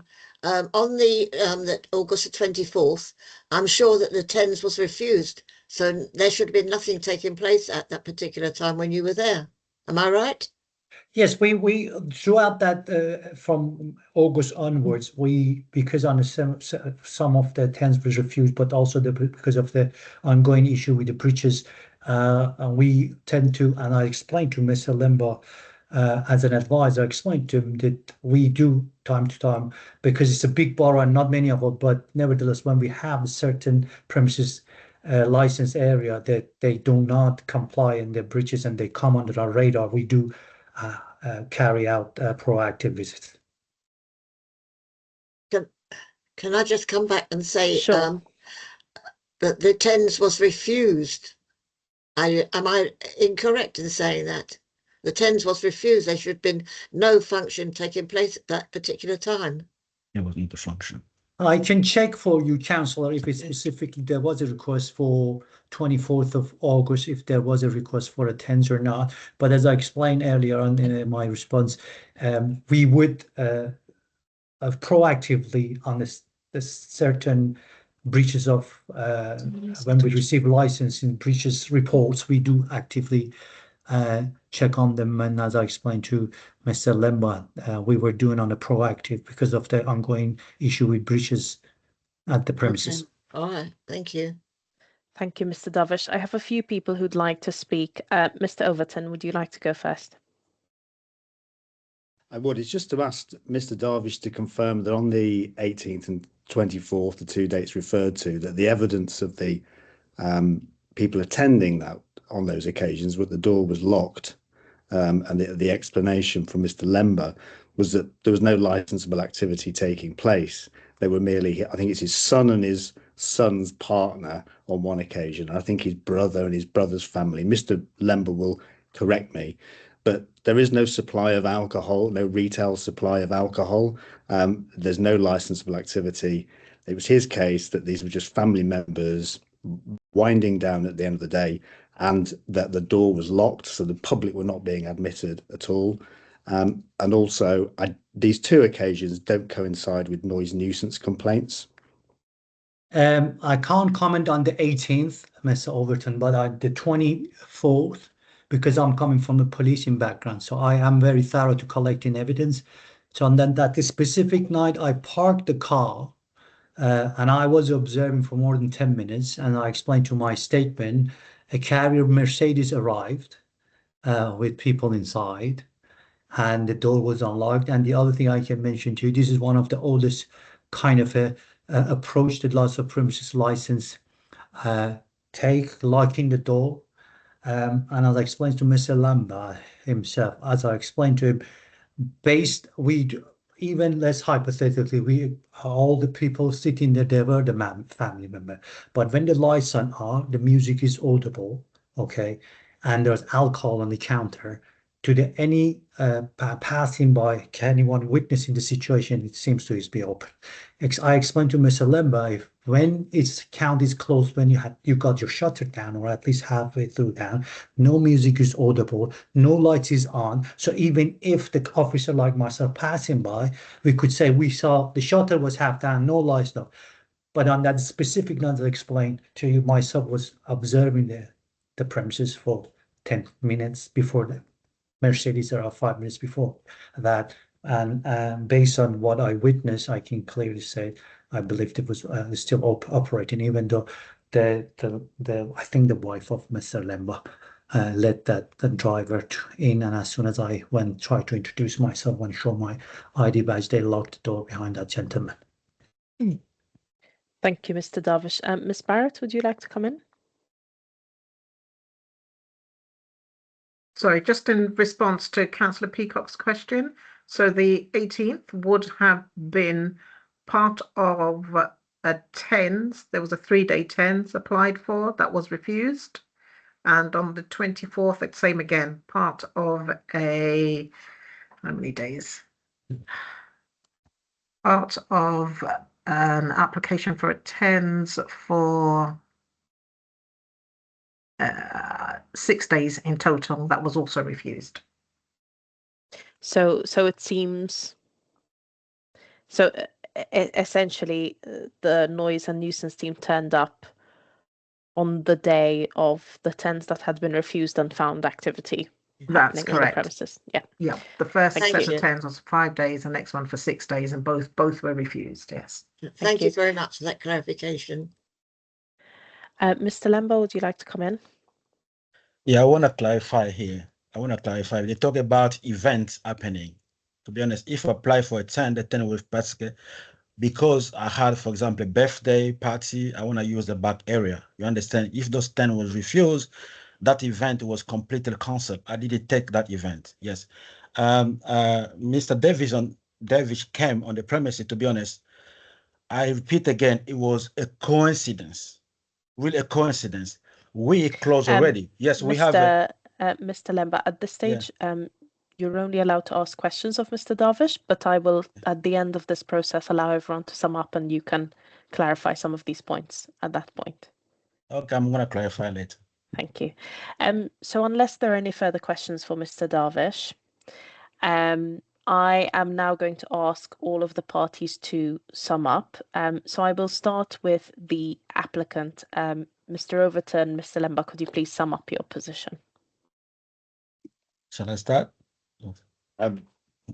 Max, if I may. Yeah, sure. This is an application to try and clarify and better regulate the space, to encourage the rear area to have the same conditions, same license conditions as the front area. I think it's accepted that the front area is much less concern than the rear area, particularly for Miss McNamara and the noise complaints. That it seems to be it's the rear area is the real centre of concern for most people. The planning permission has been sought. Mr. Darvish tells us that these buildings are not necessarily appropriate, but the building's been altered. It's been altered along the lines of a planning permission designed to prevent noise nuisance. By extending the use of a noise limiter throughout the entire premises, it's a belt and braces approach to limiting the noise that's available, that can be used with the input of environmental health, but also changing a building that wasn't suitable, but now is suitable because planning tells us that this is what they need to make it suitable, that all parties can be reassured that this is a much better, much safer and a business, and one that doesn't include noise nuisance. There is a learning curve we've talked about. There is confusion about TENS. TENS will become a thing of the past because there will be no confusion because there'll be a single license that deals with the entire premises as a restaurant and limits the noise available to it. If there are concerns about the building, then a works condition can be added to the license that Mr. Lemmer can only operate on this once it's been signed off by planning or environmental health, so that everybody's absolutely clear that the work has been done to an appropriate standard. Thank you. Thank you, Mr. Overton. Mr. Lember, is there anything you'd like to add to that? To be honest, I want to give us really a chance to operate that premises properly. Yes, to be honest, we've been it's been a learning curve. We made a mistake on our way, so we're learning through those mistakes. You understand? So that means we are in the process to correct those mistakes. And of course, with the help of yourself and the help of the noise team, I'm happy to work along with Charlene. She came to my premises visit a few times. I wrote a letter, an email to herself that I'm happy to work along with them, and I have a help of Julian over there. So I am happy that we can move on a positive direction now. Yes, it's been a mistake along the line. I'm not going to go over again to say that we are trying to learn and correct those mistakes. Thank you, Mr. Lember. I will now turn to Ms. McNamara. Would you like to briefly sum up your position on the variation of the license? Yeah, well, I've nothing further to add other than what I previously stated. My issue is noise, late noise, where I can't sleep. And just again to reiterate, I'm not the only neighbour that has complained, and I want to make that clear. Thank you very much, Ms. McNamara. Mr. Darvish, would you like to sum up your position? You're on mute, Mr. Darvish. Sorry about that. I'm just going to read through the statement I prepared, if you don't mind. So we believe this premises, because it's located on West Green Road, which is in a densely populated residential area with flats directly above and adjointed adjacent to the shop unit, and the urban layout makes the late night operation highly sensitive. And they trying with the applicant seeking the closing hour, early hours throughout the week and the weekends are impractical in direct conflict with the licensed objective of preventing public nuisance.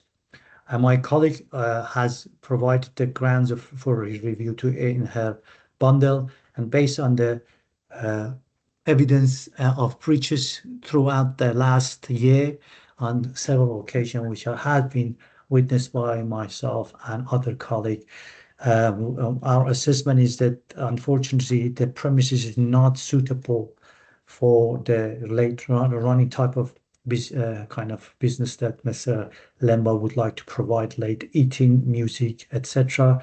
And in conclusion, we believe that given the urban layout, ongoing breaches and lack of cooperation, grantee requested hours significantly harm residential peace and quiet and conflict with their licensing. Therefore, we urge the subcommittee to refuse the application for the extended hours. Thank you, Mr. Darvish. So we'll conclude this agenda item here, and we'll move on to the next agenda item, which also relates to Sheniki. And this time we will be discussing an application for a review of the premises license. Ms. Barrett, could you please introduce your report on this item, please?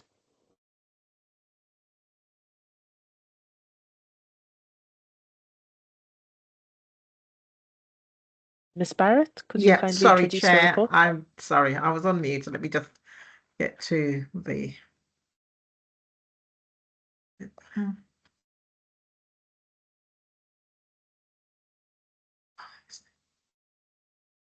Sorry.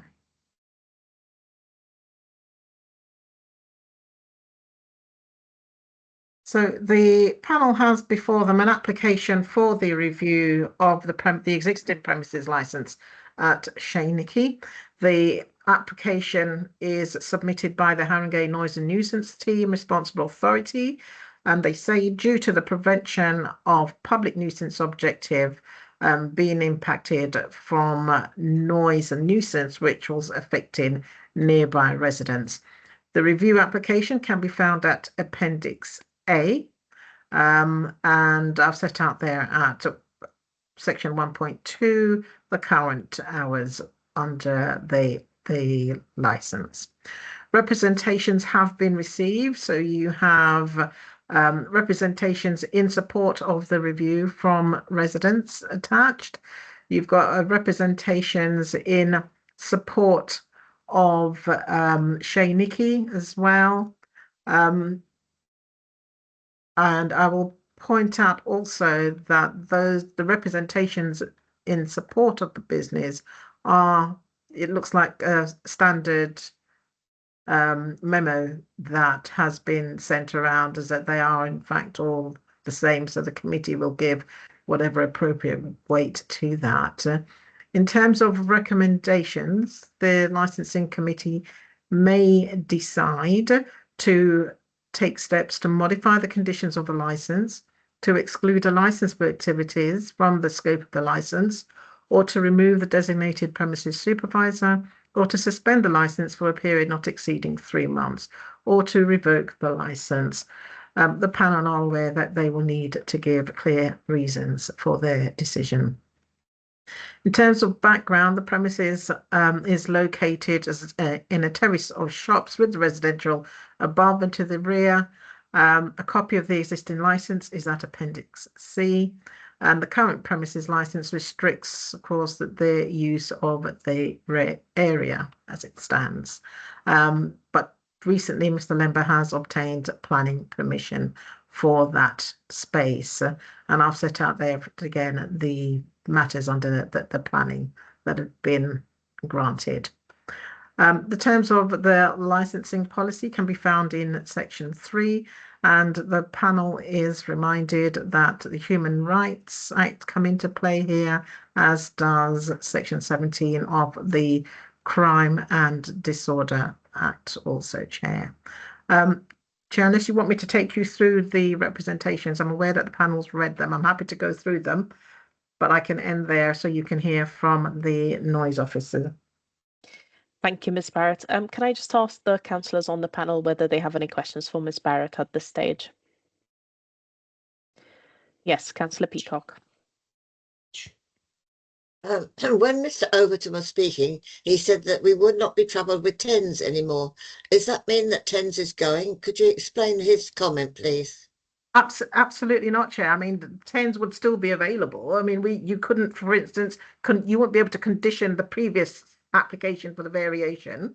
If you reminded, you couldn't condition it that he couldn't apply for TENS. So yeah, TENS would still be on the table. Thank you very much. Thank you. Thank you, Ms. Barrett. So I understand that Mr. Darvish's team applied for this review. So I will turn to him first to make his representation. You have 5 minutes, Mr. Darvish. Hello, everyone. As previously, I believe everything has been so far mentioned, and the issue, as I said, is as my colleague Charlene has put in the review forward, and we don't put the review forward lightly because we understand different premises licenses have implication for the income for individuals who count on them and try to earn a living, but we understand that. But at the same time, we have to find a very right balance with the specific premises and existing being embedded in a residential area, that what is the right balance to keep providing and the condition that is requested for the premises and the peace and quiet which every resident is entitled to have. Hence, after months and months of receiving complaint and attending, collecting evidence, the OIC, which was Charlene, my colleague, she was on the night shift last night, hence I accepted to taking over, has put forward the review, and the review simply is that premises can run, but unfortunately, because of many factors, the main thing is that the type of property is not appropriate for type of business proposed, ongoing issue with the noise and nuisance, and the lack of cooperation, which has all been put in the pack. We are happy to, and the proposed condition is to reduce the hours to which is appropriate for the premises to run as a business. We have no problem, but unfortunately, the type of business that will the high street accept. I understand, again, Mr. Lembo mentioned about the Congolese culture, about coming, eating late and having music, etc. Once more, unfortunately, this type of property is not suitable for this type of restaurant/entertainment area. Hence, my colleague requested the reviewing for the hours that has been impacted front of you in closure of stopping the music, etc. by 11 throughout the week, and then a bit further, about an hour longer at Friday and Saturday night. Thank you. Thank you, Mr. Darvish. Could I ask the councillors whether they have any questions for Mr. Darvish, please? Yes, Chair, I've got a couple of questions, if I may. Mr. Darvish, in your view, is it reasonable or appropriate for a premises licence holder to prevent authorised council officers from entering the premises when they're carrying out enforcement duties? It's not. It's actually an offence under the Licensing Act, prevention of the licensing officer to carry out their visit, which we, on a number of occasions, if you have it on the bundle, we have faced this type of, in the name of that is closed and they lock the door. Even we presenting our badge did not do the trick for the Mr. Lembo to cooperate with us. In your report relating to the 18th of August, which I believe is the one you weren't in attendance to, it's noted that Mr. Lembo told officers that he would be in breach of his licence if he opened the doors to officers. Based on what the officers observed inside at the time, customers present and alcohol being served after hours, can you confirm whether the premises may have already been in breach of its license, regardless if the door was opened or not?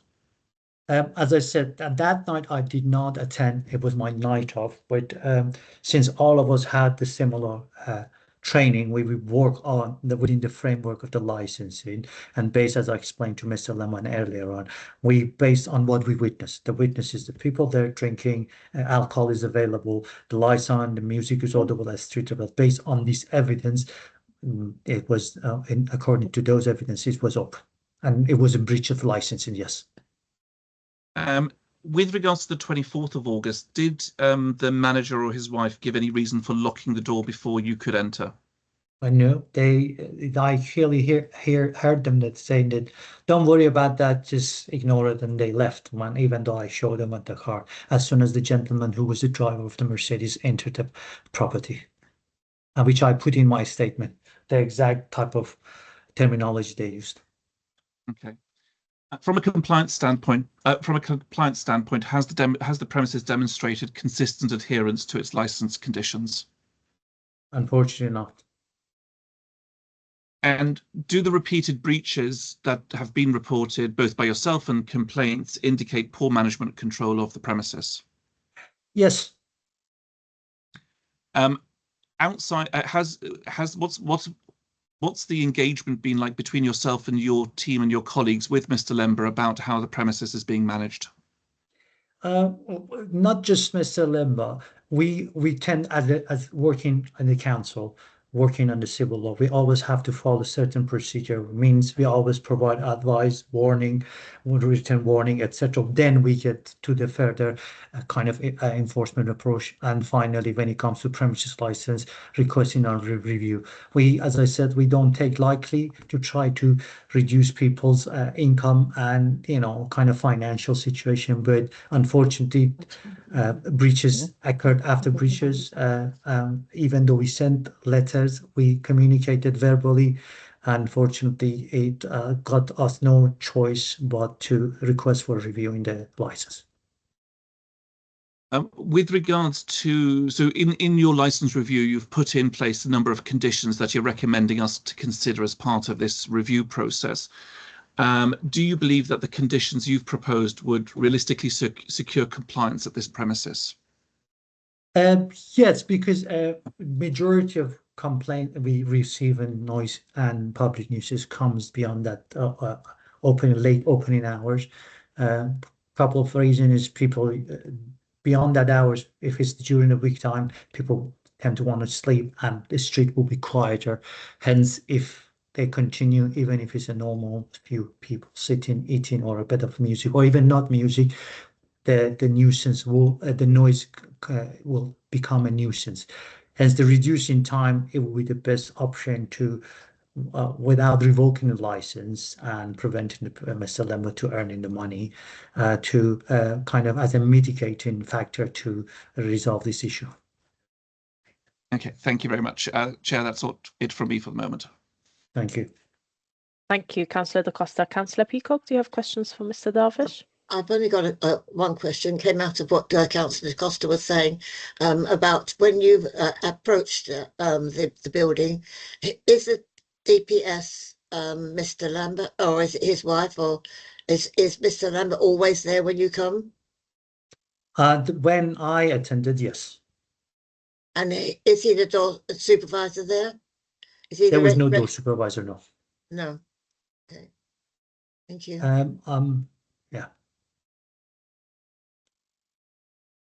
I have one follow-up question, Mr. Darvish, and yes. I appreciate you might not know the answer since I understand you did not attend all of these visits.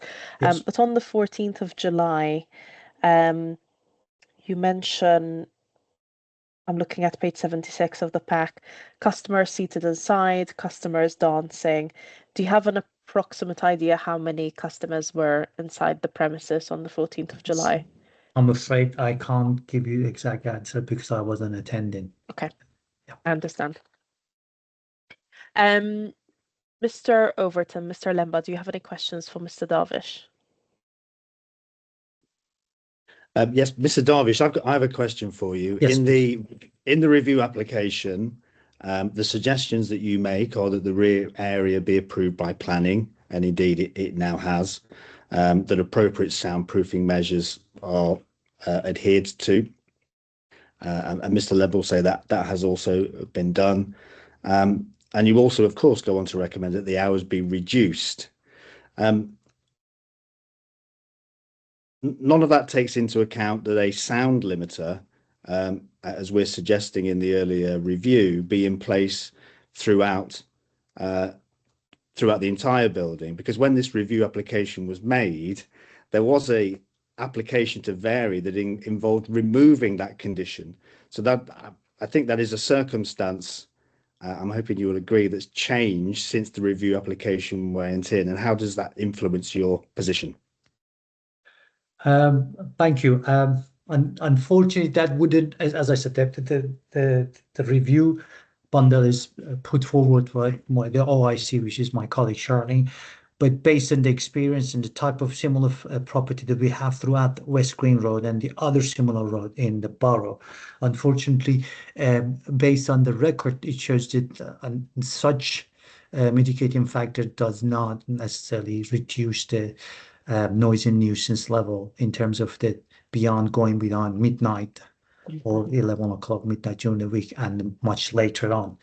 It directly affects people's sleep, unfortunately. And as I explained to Mr. Lomwe, it has nothing to do is personally with this application as a per the individual, but it's just the wrong premises for the wrong type of property that they want to provide such a late food and music for the Congolese community. But a sound limiter, by definition, a sound limiter with a condition that environmental health set the level of the sound, you're not influenced by that as a condition. No, as I explained to you, the reason why not is because throughout the borough we had the similar thing. The sound limiter is something that they can set up next to the it's worked like an amplifier. Simply anyone can change the dial of the sound limiter up and down. Does not necessarily mean that it's something fixed, that it cannot be manipulated or changed throughout the thing. And again, it's just going beyond too late hours. That is just an issue. And mentioned Mr. McNamara mentioned approaching is either a restaurant that provides food, or is want to become something else, which is lounge, or approaching like a nightclub, which unfortunately can't be both.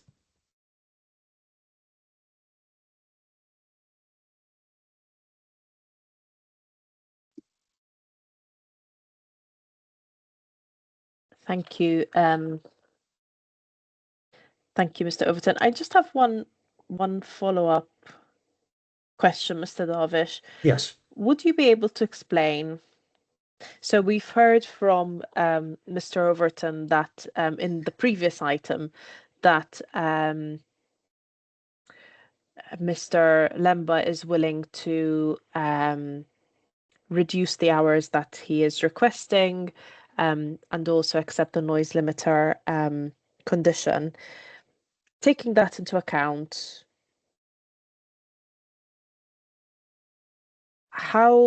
what are the requirements that you are asking for that differ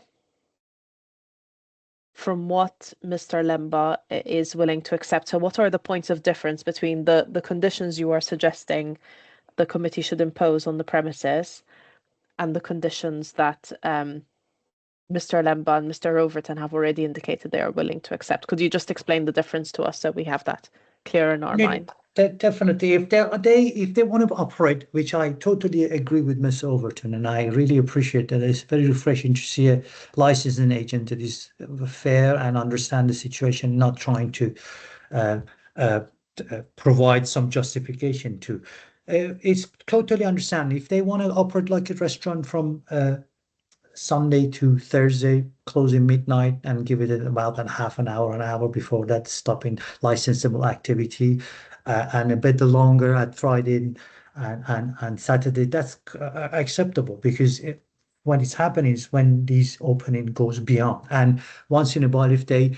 Lembo shows that he's willing to cooperate and understand the licensing objective, and also not from just point of view of the business, but understanding that what if the situation was reversed, meaning that Mr. Lembo used to live up somewhere that downstairs with music and loud, and provide understanding with the residential. And of course, now once the Mr. Lembo proved that he's gonna comply with licensing objective, and they can put tents, and then they can have few events throughout the year and provide those type of event they want. Bear in mind that we provide condition and to try to uphold the objective, licensing objective. Thank you, Mr. Darvish. Ms. Barrett, did you want to comment on the question that I asked just now? Yes, can I just ask? Yes, can I just ask Mr. Darvish? Mindful that Mr. Lemba has carried out the works to the rear area and has carried out some acoustic sound proofing. Have the noise team received any acoustic report at all to specify what works were done? What works were done to the rear? The last visit I did, it was I spoke to Mr. Lemba himself. I visited back there and collected some picture. I believe I sent the picture either to yourself or to Charlene. Mr. Lemba mentioned there's only one level of the sound installation was installed, and they had to wait for the air conditioning to be installed. Then they can follow the second kind of a layer of the sound insulation. Specifically that day, in direct to answer to your question, I haven't personally received it, and I don't believe Charlene has received it, and none of us. Even though, and the reason I explained that day is I specifically explained to Mr. Lemba, you better get a report for the company who installed this sound installation to provide some kind of a specification what's been carried out, not only for your own record, but also you can have a copy and send it to us. But so far, I don't believe we have received any. All right, thank you. Mr. Overton, did you want to clarify this point? Please, and this also relates to a question from Councillor Da Costa earlier on, who suggested it would have been wise had I sent this information to the councillors. Just to explain, this review is brought by Charlene Thornycroft, I believe. I've spoken to her on the telephone. My opening gambit was to persuade her that the noise team didn't need an acoustic report, because once I'd explained to her and demonstrated the work that had been done, that they might decide that that wasn't possible. That I was left with the view that that was a legitimate line of negotiation that may bear fruit. And on that basis, I gathered the information from Mr. Lemba, and I sent a scope of works, the architectural drawings that formed the planning application, and the bill from the builder with the scope of works included in that to demonstrate what work had been taken on. This is why earlier on I mentioned the word grass, because that's the word used in the invoice. Whether it was real or not is something I couldn't tell. So I supplied that to Charlene and asked her to call me so that we could discuss further whether the noise team would be willing to remove this requirement of an acoustic report if they could actually see what work had been done and that work were compliant enough with the planning authority. So that is what I've done. And I just wanted to clarify that point. Just a quick one, Mr. Overton, in that review sent, did that include a specification of type of the sound insulation that Mr. Lemma during my visit mentioned? Did that bundle included that report? Because I specifically asked Mr. Lemma. It wasn't acoustic, it was specifically because he mentioned he has 2 layers of sound insulation.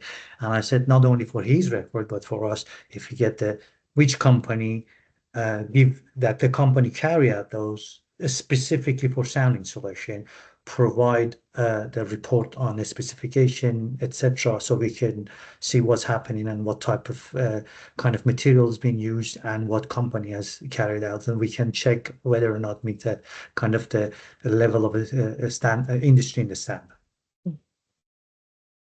I can only clarify with the timescales in which I was dealing with this.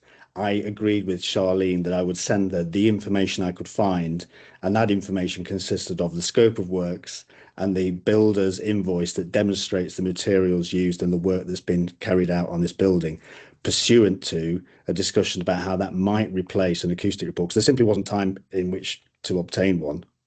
And I then asked her to call me to discuss it further, and she hasn't called me. So thank you. I think we'll park further questions to Mr. Overton to after his representation. Ms. Barrett, do you have a question specifically for Mr. Darvish? No, it's all right. It was a comment. So. Thank you. So we'll turn now to Ms. McNamara, who I understand supports Mr. Darvish's request for a review. Mr. Lemba, could you kindly go on mute? Ms. McNamara, would you like to make a representation to support Mr. Darvish's request for a review? If so, you have 5 minutes. You're on mute, Ms. McNamara. Yes, I have concerns, especially in light what's come to light during this meeting in terms of the Congolese culture and the fact that, they want a late venue, they want to eat late, they want to party late. So, I don't see any way around that. To me, my main factor is that things are finished by 12 o'clock, that there's no noise after 12. This noise limiter, I might have to go and do my homework. Not quite sure what a noise limiter is, not quite sure how effective a noise limiter would be, but that's something I can go off and investigate myself. But I certainly, for one, should be allowed the quiet, peaceful enjoyment of my flat, and be able to go to bed and get a sound sleep and get up from my work. That's my only issue, the noise and the lateness. That's my 2 main issues. Thank you, Ms. McNamara. I have one question for you, and then I'll turn to my fellow councillors. You mentioned midnight. Is that during the week? No, absolutely not during the week. Not during the week. I'm talking maybe Friday, Saturday. So Friday, Saturday till midnight, and then the rest of the week, what opening time would you consider appropriate? If there was no, possibly 11, that would be minus music. Thank you. That's a helpful clarification. Councillor Da Costa, Councillor Peacock, do you have questions for Ms. McNamara? I have a couple of questions, Ms. McNamara. I wanted to refer to some of the videos that you shared in your submission. There are a couple of videos which I understand would have been recorded by yourself, one of which is IMG_4121, which I think that one looks like it might have been filmed from the rear of your premise, your house. Yeah, the land or my back bedroom. Your back bedroom. Do you remember what date that was? I honestly can't remember. Or approximately. I know we're talking summertime. You know what I mean? I can't specifically remember, but it was when the height when there were sort of every other weekend there was some kind of a party there, like I don't know what the occasion would be, but you're talking a large group of people, music, and you can't have a party and ask people to whisper. I mean, people's going to talk loud. It's unavoidable if you gather a large amount of people, in a venue, regardless of where that venue is. So yeah, I can't specifically off the top of my head remember, but I mean, I would have had to get out my bed to do it. Yeah. And then the videos you shared from TikTok, do you remember approximately when you saw them on TikTok or when they were posted? Will it have been the summer as well? Yeah, it would have been. Yeah, it would have been possibly. Oh gosh, yeah, it probably maybe pre-summer, around early summer. Okay. We discussed earlier, and in my questioning to Mr. Overton, that actually part of the current license says that the premises should be holding resident meetings every 3 months. Just to confirm, you've not been invited to any resident meetings at the venue? No, never heard of such. No, no, not aware. Or neither, I'm not aware that anybody else has approached me. As I said, I'm not the only complaint here. But for whatever reasons, not everybody's, good on computers and whatever. I'm not aware, and if nobody's ever brought it to my attention. And then also part of the current conditions states that a contact number should be displayed at the premises for any complaints. Have you seen a contact number displayed in the front window, for example? In the early days, I mean, I'm not, I'm kind of live and let live as far as possible. I'm not a killjoy by any means. There was a number which I tried to ring to tell them that the music was affecting me. Nobody ever answered it. I actually did go in at one point, and I was told that the manager wasn't there. And when it came out, a neighbour had told me, well, you've just spoke to him. So I did try to be quite amenable, and sort of go down the face-to-face route, but that didn't work for me. When you tried to call the number, you said no one picked up. Were you able to leave a voicemail there? No, I don't think it was, no. Okay. I think that's it from me for the moment, Chair. Thank you very much, Mr. McNamara. Thank you, Councillor Da Costa. Councillor Peacock, do you have any questions for Ms. McNamara? In that case, Mr. Overton, Mr. Lember, do you have any questions for Ms. McNamara? No.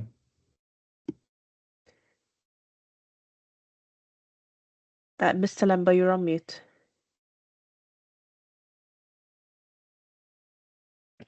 Did you have any questions, Mr. Lember? Yeah, Ms. McNamara. Just a question I'm going to ask you about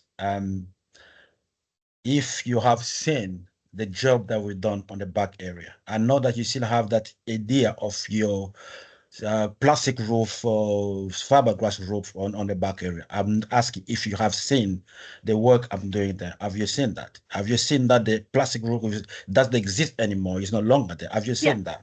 Yeah. Don't focus too much on the plastic roof. That's the least of my problems. I mean, I suppose for my issues, this isn't a purpose-built venue. It's a converted backyard. And with all the best will in the world, I don't think you could really make it soundproof, especially when you're gathering, 30 plus, maybe 40, 50. I've never been in your premises, but I have been told by people that's been in, there's been large numbers in that back area.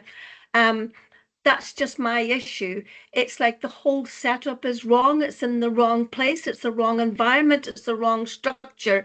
I know you spent lots of money, and I do appreciate that you've thrown quite a bit of money at this, given all the work that you've done. That's plain to be seen. But I'm not sure, with all the best word in the world, that money's going to fix it. Thank you, Ms. McNamara. If there are no further questions for Ms. McNamara, I will now turn to Mr. Overton, who is representing the license holder. Mr. Overton, you have 5 minutes. Thank you. We ventilated all the issues thoroughly through the previous matter as well as this, so I will be brief. We've heard from Ms. McNamara that there hasn't been any noise disturbance recently. She said for the last, I don't know exactly how long she said, but she's focused on the summer as when there were problems, and she's confirmed that there haven't been any issues recently for a while, I think was the term that she used. So she can correct me on that. That demonstrates this business can operate without disturbing anybody and without causing noise disturbance. Since the review application has been made, work has been completed, and some of those points made in that review, suggested conditions, have actually been dealt with. There is some speculation amongst the people present today that even though planning have specified the work required to create a roof and a building that prevents nuisance, that somehow inherently can't prevent nuisance. That seems to be an opinion that's been speculated, when all Mr. Lember can do is try and do what planning have asked him to do, and to install soundproofing material. It's a vast improvement on what was there before. The review doesn't seem to take into account the withdrawal of the request to remove the noise limiter condition, We've heard from the noise team that apparently noise limiter conditions don't seem to impress him that much, but it's again all that Mr. Lember can offer, that this would be a restaurant with restaurant conditions, with a limit on the amount of music, the volume of the music that can be played, that's agreed with environmental health, and that this is a business that can operate and has operated for a period of time without any difficulties. So on that basis, what the noise team are asking for, it seems to be, Councillor Bella, you asked the question, is where are we apart with Mr. Darvish and the applicant? I'm still not clear what the answer to that was. Save for, I think it's about hours, is my understanding. And the hours being sought by the noise team are even shorter than those that Miss McNamara accepts, as she says she's no killjoy, and she seems to suggest that certainly midnight at the weekends would be acceptable, whereas the noise team seems to be asking for later hours than that. And I think the evidence we've heard tonight is that the real disturbance was in the late night, in the particularly late night hours. Mr. Darvish has said on a number of occasions that this area is not suitable for a late night enterprise. Ms. Barrett referred to this as a music venue, at one point. It's not a music venue, it's a restaurant. So this application, I think it's changed. I think Mr. Lember has certainly improved the position. There is evidence of recent compliance, and that the hours at least can stand as they are, with the new roof, with the noise limiter condition in place, with a new level of engagement from Mr. Lember, a new level of new advice and input from me, and a new level of engagement on the basis of this hearing, that those hours don't need to be reduced even further than they already are. I have nothing further to add than that. Can I just do? Thank you, Mr. Overton. So I'm first going to ask the councillors to ask questions Sorry, of Mr. Overton. Can I just clarify before we move on? Can I clarify something that was said? That you will have your turn to ask questions of Mr. Overton, but the councillors normally ask questions first. Councillor Da Costa, Councillor Peacock, do you have any questions for Mr. Overton? I have a couple of questions, if I may. So just wanted to clarify regarding this statement of works regarding the insulation and the roof. Your proposition is that submitting that mitigates is your mitigation instead of doing a noise impact assessment. Is that the right argument you're using in that regard? Well, it's what I suggested to Charlene Thornycroft as a way to try and achieve a consensus. So I said to her on the phone a week or two ago, listen, apart from anything else, we don't have the time to commission the sort of report you're looking for. And would you entertain the idea of me providing this information, which we would discuss further? And that's exactly what I did. We've not had the discussion further.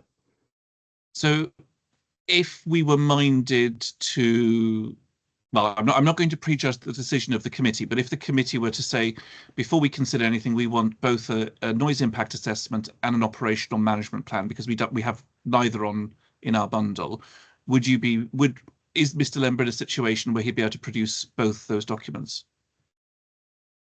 As I understand it, Mr. Lember can produce the documents that I've produced to Charlene Thornycroft, which is a scope of works and a receipt from the builder as the work that's been completed and the materials used. That's what we have right now.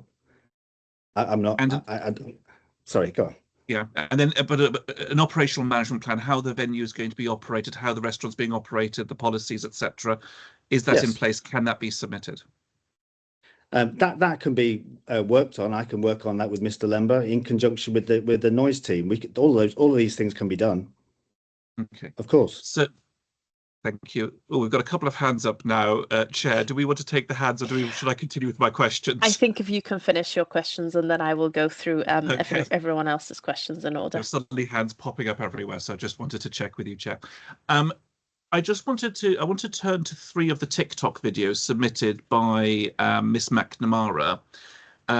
3 of them one of them had the caption "Birthday Party at Sheynicky, West Green Road." The next one, "Birthday Bookings at Sheynicky," and the final one, "Recently at Sheynicky." Do you know approximately the dates of those videos? I don't, but I believe that I don't offhand. I don't. I've discussed this with Mr. Lember. He's given me an idea at some point, but I don't have that to hand. Okay. But I think Mr. Lember's position is that those events certainly, if they're in the rear, they coincided with when he had tens or thought he had tens. I think that's his position on those. Okay, But, and then just. Oh, sorry. But I mean, no, it's only an observation on those videos. Those videos are not documentaries or fly on the wall accounts of reality. They're promotional material on social media. No, of course, but they are filming events happening at the premises. They are, but they aren't necessarily real events.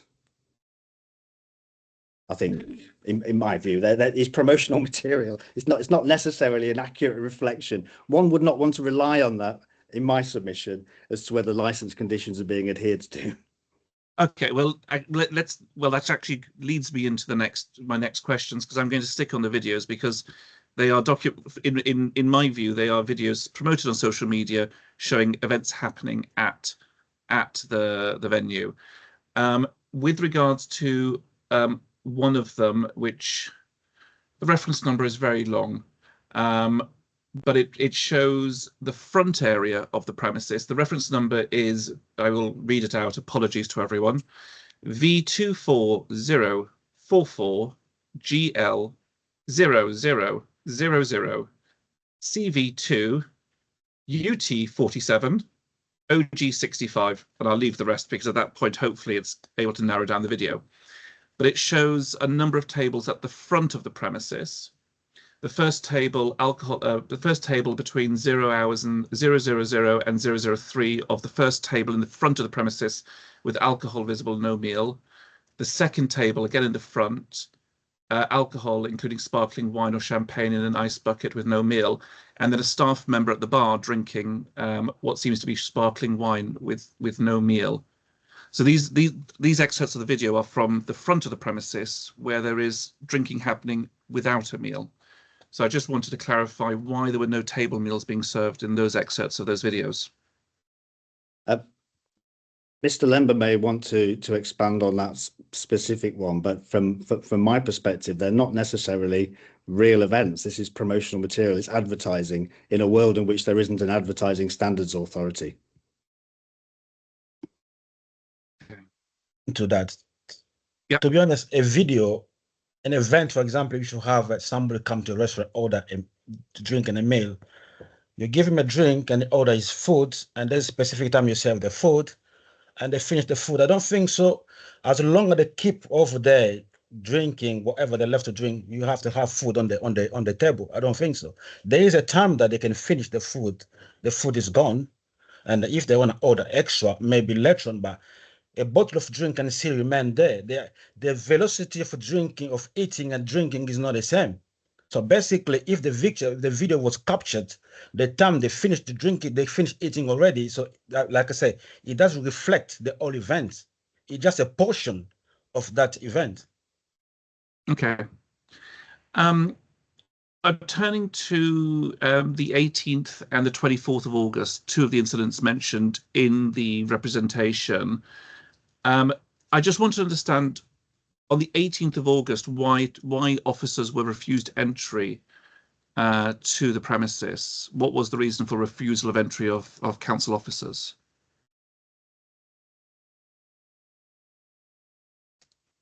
So I think Mr. Yeah.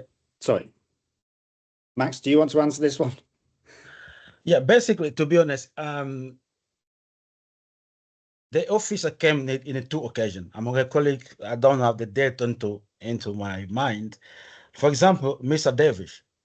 For me, like I said, it was not an event happening that day. No, it was not, because we keep talking about event. There was no event. We closed the restaurant already. I insist that we had few family members inside over there winding down, and the time that they was about to go, we opened the shutter. One of the guy that he saw by Mercedes parking over there, that is a guy. When opened the shutter, he saw his brother. He haven't seen his brother for very, very long time. He saw inside. He asked the driver to stop. He stopped. The time my missus went to open the door, Mr. Davidge had went up at the same time he was on the door. So he walked inside and hugged his brother. They've seen each other for very, it was like they meet each other for, it was something that's good. Within 2 minutes, Mr. Daglish those people came out. It was outside the time the people was coming out. It was still there. You understand? It was not like like I said, it was a coincidence. Yeah, it was a mistake in our part. Like I said, we are learning through this process. To be honest, we are learning. The other occasion where Mr.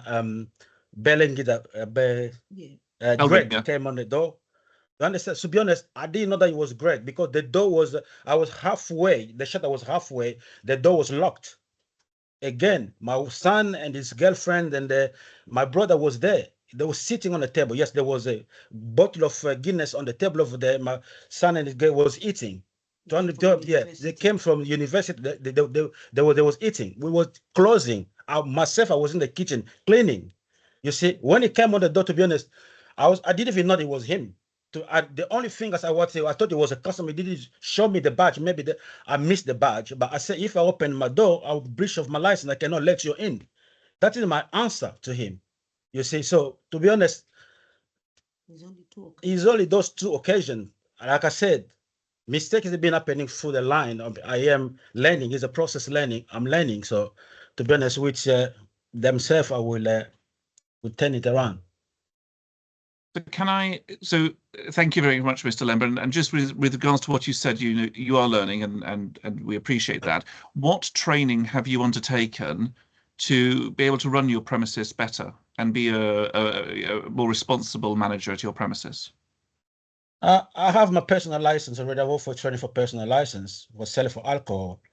I have that one. And yes, if there is a training along the line over there, I'm willing to take all those trainings. Okay, and I assume, Mr. Overton, that you will support with that training, or is your responsibility sort of related to the hearings today? Sorry. Well, I can advise Mr. Lember on anything. I can talk to him about training. I can recommend people I know for him to receive training. I'll do whatever I can for him. Okay. So one of the things I've picked, one of the questions, I'm not going to repeat the same question. I've asked both Mr. Overton and Miss McNamara was about the residents' meetings. I wanted to ask a question to Mr. Lember directly, if I may, as well. Well, I have been, but a question directly. How, as you can understand from this hearing, from the first part we've had, now the second part, having good neighbours is always really important, both at home, but also running a business. That's correct. What do you think you need to do to be a better neighbour to people like Mr. McNamara and other residents living above, beside you, and next to your premises? To be honest, like I said, Bernadette, Mr. McNamara, I think she's been having a bad experience since the previous people was there. You understand? Because she said another premises throughout. That's what she said throughout. But now it's a different is a different venue.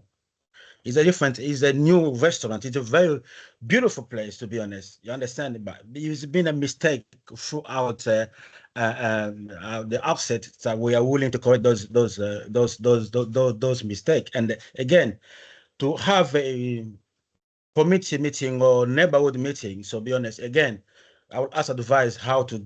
I didn't know that. I'm put my hand up.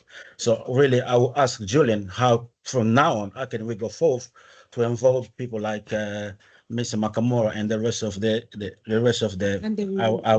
our neighbor.